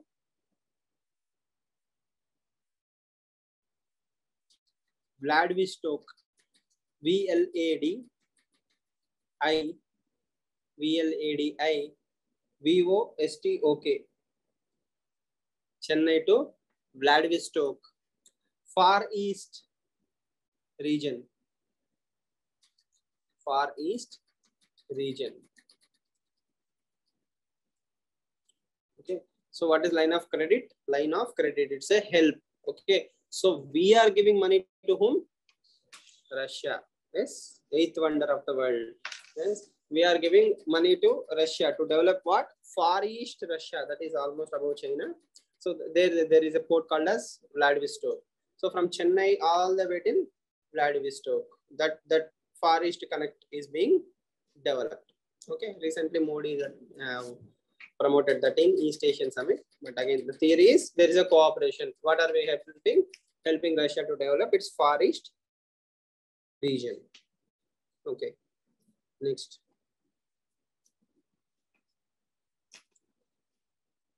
India's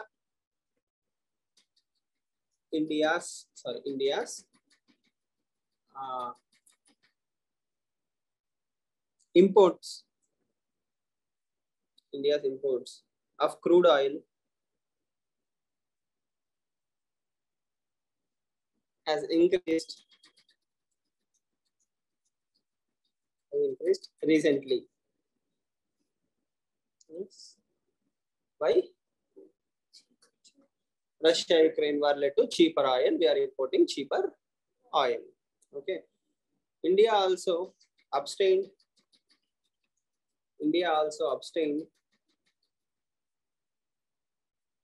from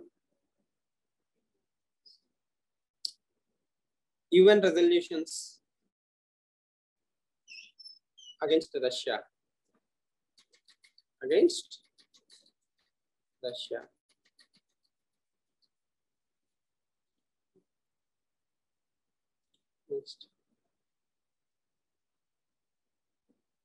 Russia's support to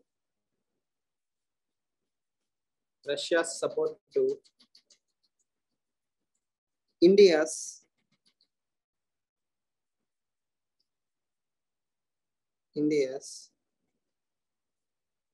peaceful use of nuclear energy commitments.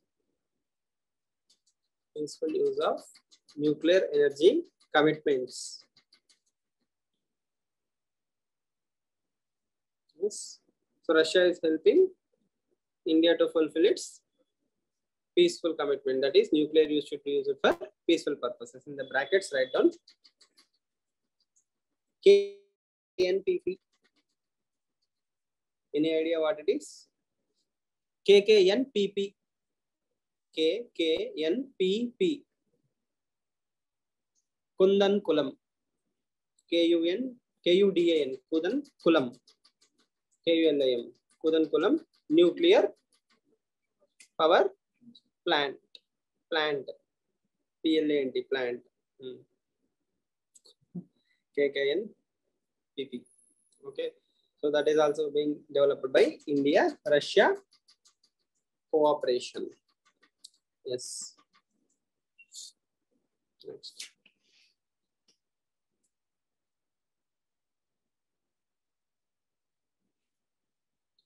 Next.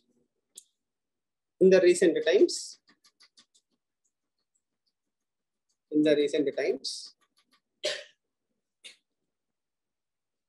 the buyer-seller relation,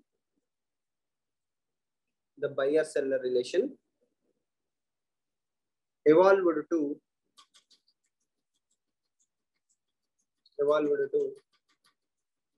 joint research, development, development, and production of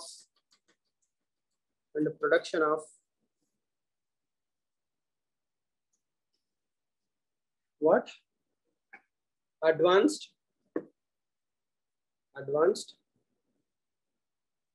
defense technologies.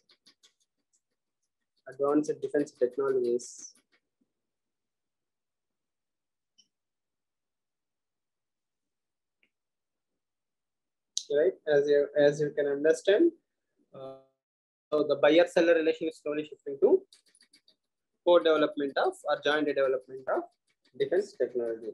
What is the advantage of India jointly developing with USA, jointly developing with Russia? Why are we writing it as a separate point?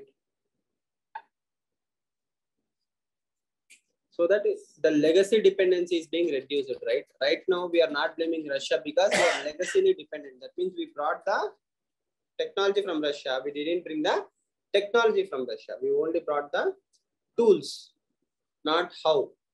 Now, if we combinedly develop, so while developing, I will also know how that works.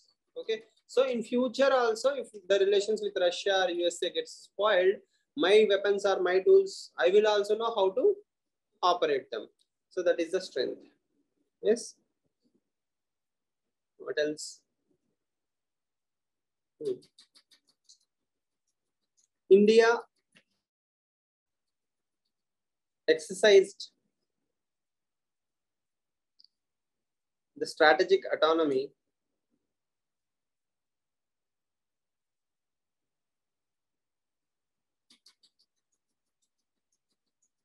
by going ahead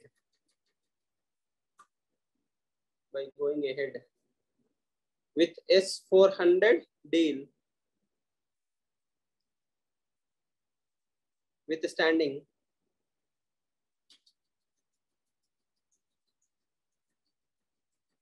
CATSA, CAATSA. What is CATSA? Vaishnavi, what is CATSA?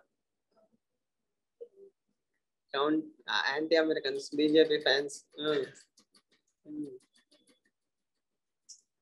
No?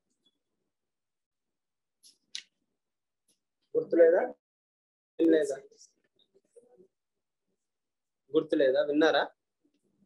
నేనే చెప్పానా? అమ్మ గుర్తులేదా? You don't know or you don't remember?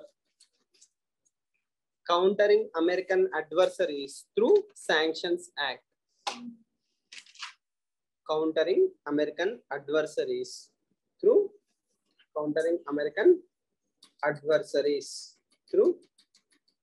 Sanctions Act. So I told you long ago that a domestic law of USA is becoming a global law. That is CATSA, Countering American Adversaries Through Sanctions Act. Okay. That means American adversaries through sanctions. So India withstood or withheld the CATSA. That means America said, if you buy weapons from Russia, we will impose CATSA. India said, whatever you want to do. So does refraining from voting against Russian convergence? We are giving them a fair chance, right? What we mean here is we are giving a benefit of doubt to our friend. So we are not outrightly taking a stand. And second thing, if you observe carefully the statements of Jaishankar or Prime Minister Modi, every time we say the same thing, that they have to stop the war. So our routine dialogues are there, right? Like we have to stop the war. We should talk peacefully, amicably. promoting peace and all those things, we are doing the same things. So definitely it's a convergence. See, if you go by international classes or standards, generally, that is the best convergence we can think of. In spite of all the atrocities that Russia may or may not have done in Ukraine, still India is saying, I won't vote against Russia. It's a clear enough proof of convergence. It might break when outright human rights violations will happen. So today, if you see Hindu, India gave a statement saying that Ukraine, all Indians in Ukraine should vacate immediately, right? So India is perceiving that Ukraine is no longer a hospitable place. There is a threat of life for all Indians in Ukraine. In spite of this, we are not blaming Russians, right? See, technically our hands are tied, right? We have a lot of Russian weapons tools. We have to depend on Russia at least for 10 more years. Probably if the same thing happens in 2030, I won't be surprised if India cuts its ties with Russia. But till then, we definitely need Russia. And sometimes what happens is, if you totally join one block, let's say you outrightly say indirectly that I'm a friend of US, and USA might start taking you for granted. Now that India is in my camp, okay, I can ignore India's interest. So this attitude might also develop for USA. So it's always good to have multiple friends. We don't know when we need them, right? So that's India's perspective. Next.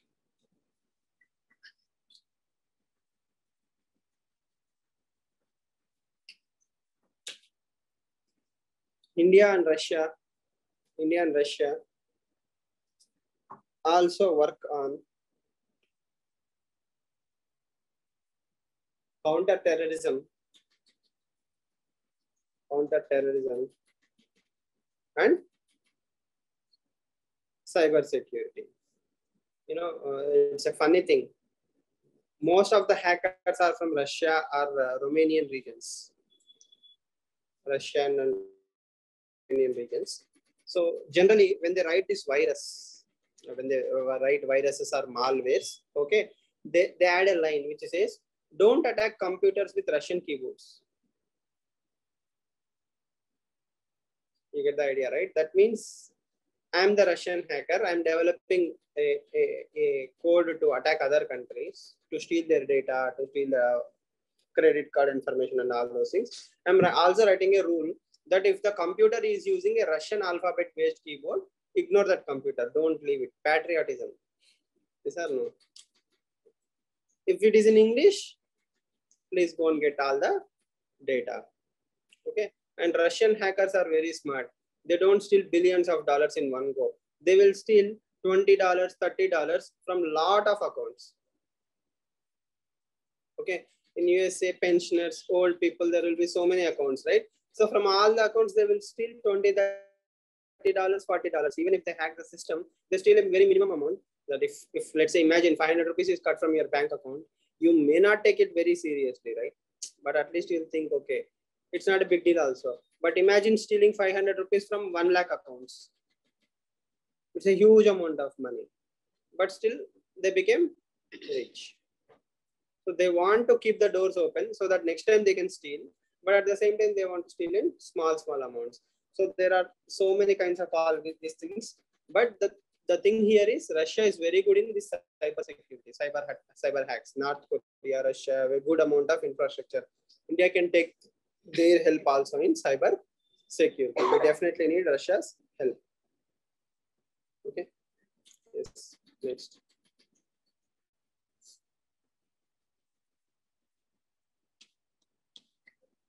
India and Russia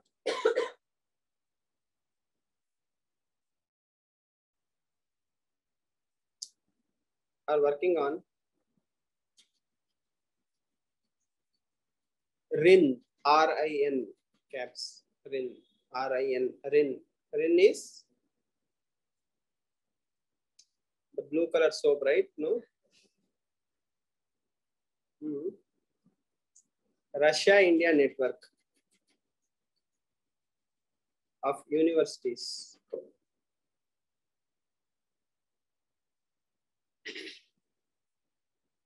And also share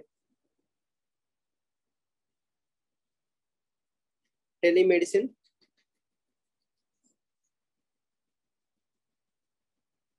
Come on. TKDL. TKDL. Are you aware of TKDL? Ever heard in anywhere? No. Traditional knowledge digital library. Traditional knowledge digital library.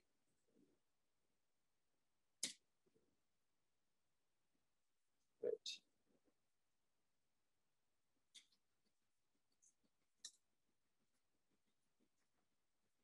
Next point. I will explain to you what is traditional knowledge digital library some other time, but do remind me. Next. Space cooperation. Space cooperation between Russia and India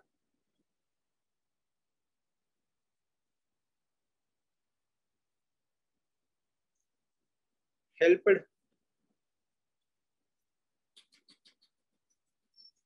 ISRO and also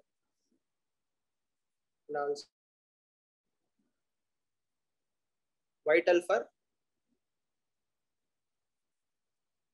Gaganyaan mission. Gaganyaan mission. What is Gaganyaan?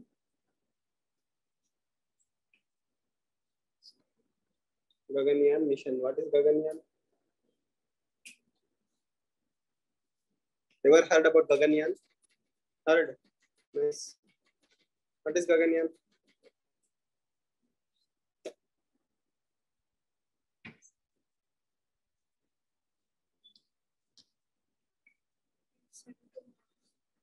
It is sent to Mars. First Indian space. First Indian space launch.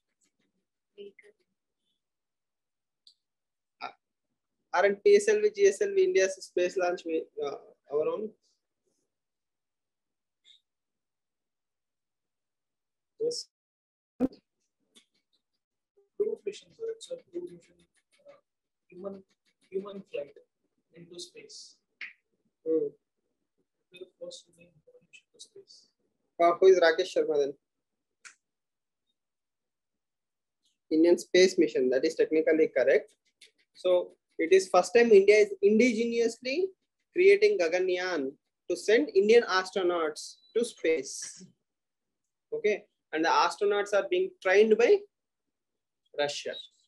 So Russia has the ability to train astronauts, right? It has already earlier sent people to space. Okay, how many countries sent people to moon so far? 3. First human launch. How many countries have actually sent people onto the moon? Like people landed on the moon?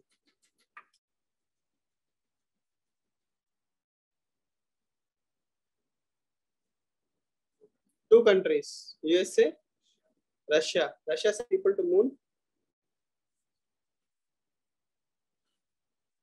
China?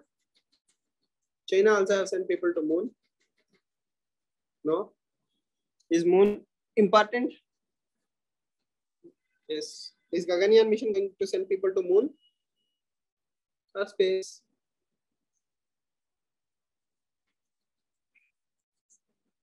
Space only, not to moon. We don't like moon. Gagan means space. Oh, it should be Chandrayaan. Okay.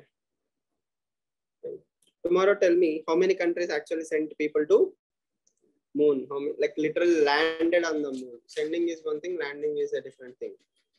Okay. Next.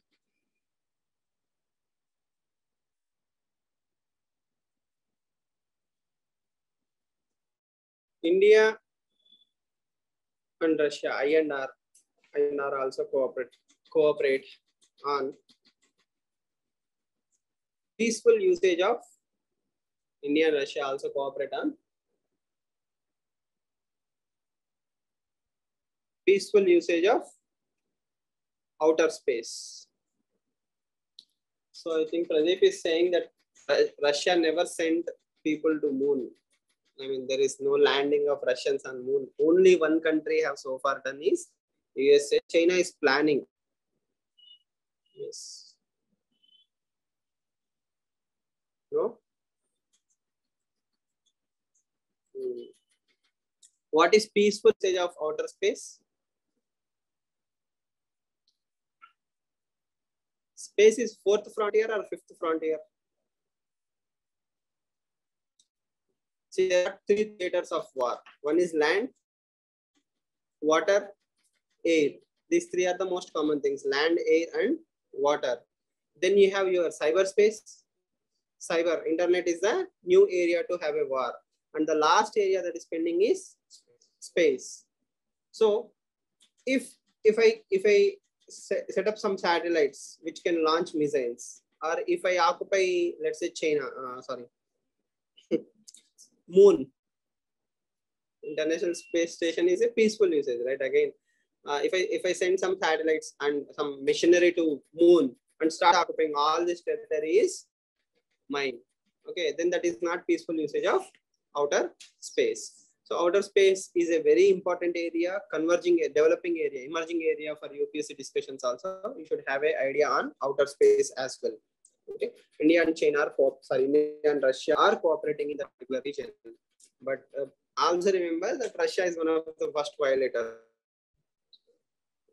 As you know, all big countries will promise but not keep their promises. But for UPSC writing sake, we can say there is. Next. Soft power.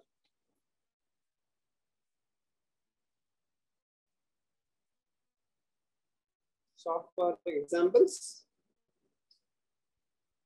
tourism, yoga, Ayurveda, meditation. Technically, yes. If more and more Russians interact with Indians, Indians interact with Russians, all this is a good thing. Okay. Indian dance is very famous. As I said, ISKCON movement is very famous in Russia. A lot of Russians come and join the Hare Krishna movement. So a lot of cultural exchanges happen. Okay. Tourism is also a very important thing. Medical tourism, all kind of tourism you can throw. Telemedicine, Ayurveda, so everything is a soft power for India-Russia relations. Okay, next.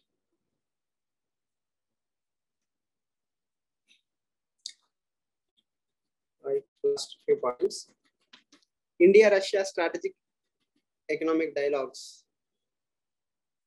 India-Russia strategic economic dialogues.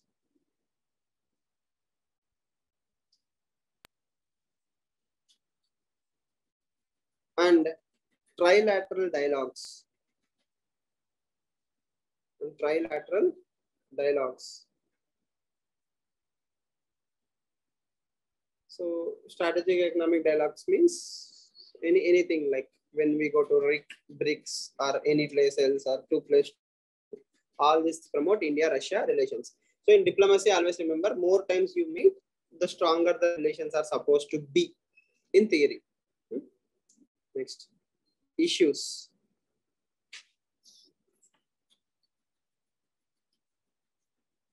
So if you go back to USA, what is the first issue you have written?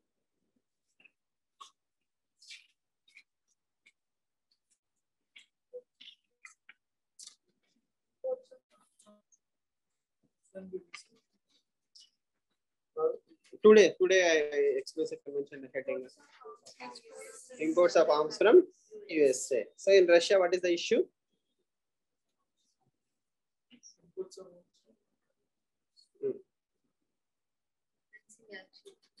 Balancing act should be there. So write down the first point. Expanding ties between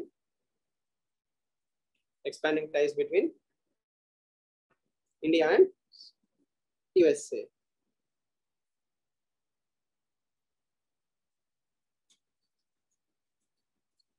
Defense exports, next point. Defense exports fell from 79% in 2008, 2012. So as you have written, it's around 58%, right? Like there used to be a time where almost 80% of our defense exports only comes from Russia. That number slowly came down to around 50%. Okay, we should bring it further down to 20 or 30%. Yes or no?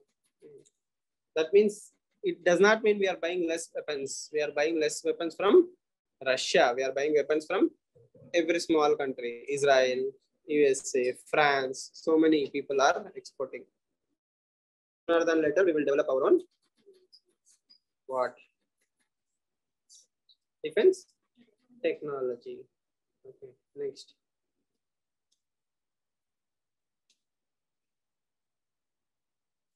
The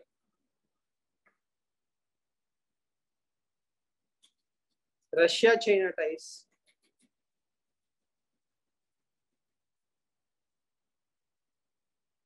And dependency of Russia on China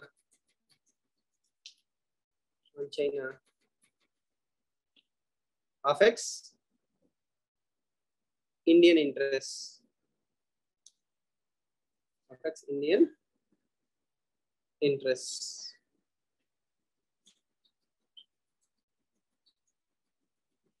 Okay. As all of you remember that an article, why is Russia becoming closer to China? Imposition of sanctions by the West. So Russia is being pushed closer and closer to China. If Russia and China becomes closer, automatically who will lose value? India will lose some importance. Next, lack of growth in trade.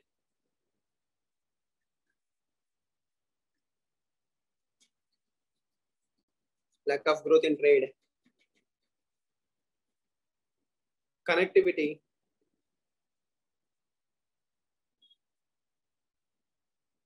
And communication.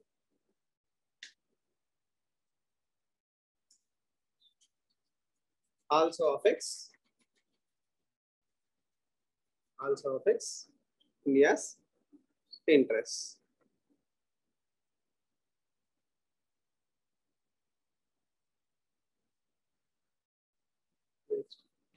Russia, China, Pakistan.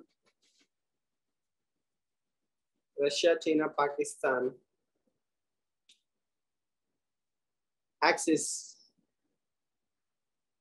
along with Iran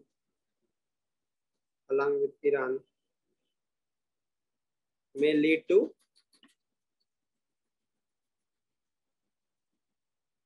what?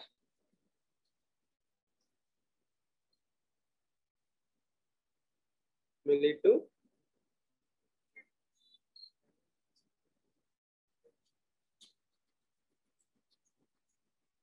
further issues. Any further means anything, right? Like future issues. If Russia and China becomes close, I don't know how things might evolve for India. Russia may not give weapons to India in the future, or Russia might start giving weapons to Pakistan. Okay. See, whatever weapons you give to me, you should not give it to my enemy. Then you have nullified the importance, right? Like if I have a missile which will travel at the speed of 100 kilometers, if you also give my enemy the same missile, then what advantage I have? Yes. So Russia should not sell weapons to Pakistan. But if India is not buying, Russia has to sell it to someone. And who is that someone? Pakistan. That is not good for India.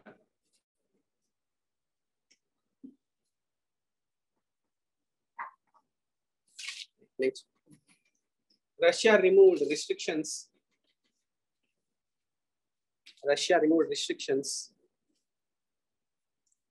of weapons exports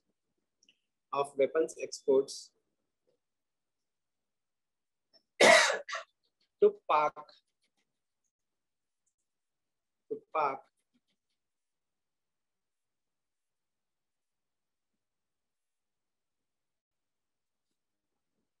You can understand, right?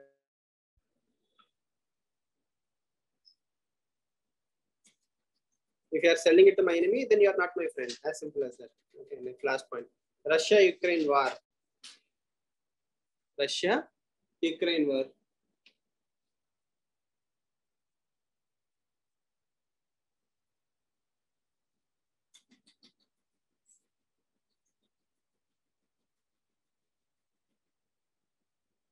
Russia-Ukraine war. And Russia's annexation.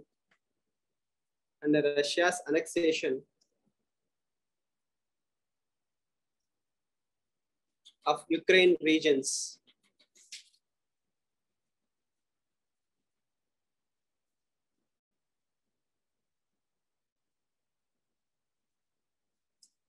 Will make balancing act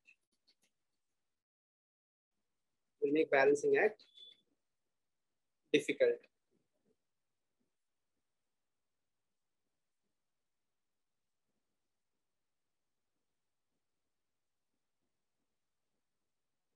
Will make balancing act difficult.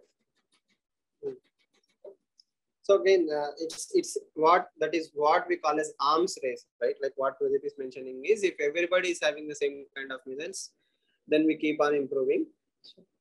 So it's an arms race. Like we try to get better every time. So the more weapons we buy, more betterment we have to expect. So as I said, the world has moved away from traditional missiles to hypersonic and supersonic missiles. So within that supersonic, they are trying to have more and more Mach. The higher the Mach, the better. And Russia is leading in that particular area. Russia is having a wonderful hypersonic super technologies. So it's always good, right? Like we don't know how things will change. Next, way forward. Again, I'm shortcutting some point, but you can understand, right? Like more or less, the theme is Russia and India have good relations, but there are some problems. Again, as I said, current affairs is more value addition to you. Like what India will do if tomorrow Russia does some human right violations. Next. Balancing of China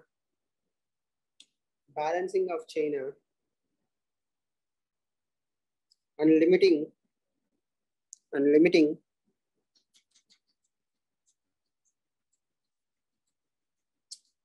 China's influence, limiting China's influence only happens through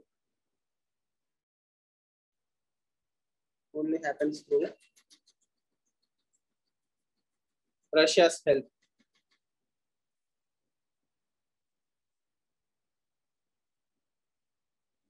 Okay. Next. Unexplored areas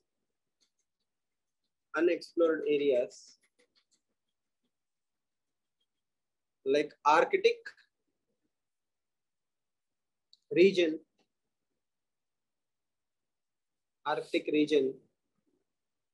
and its resources will be accessible to India.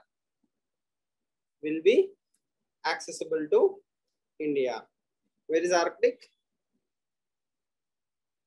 One of the major players in Arctic region is Russia. So because of global warming, Arctic is melting and new sea lanes are being opened up in Arctic region. So Russia is already exploring those regions, and if they find oil or other minerals in that particular area, they will be explored. And if India is a good friend with Russia, India will also get that share, because South Korea, Japan will also have some share, right? So South Korea, Russia, Japan and India collectively can explore that region. We already have friends in that area. Okay, so that is why Russia is important. Next. Improving connectivity.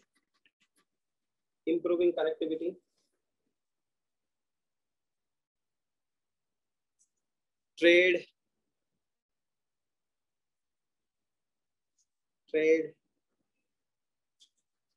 and developing FTA mechanisms. FTA mechanisms with Eurasian countries.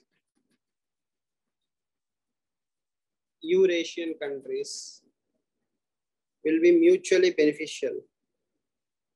Will be mutually beneficial.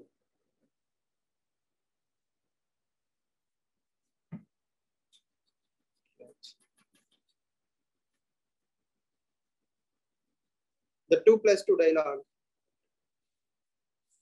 The 2+2 dialogue will usher usher Indo-Russian relations. Usher Indo-Russian relations and strengthen the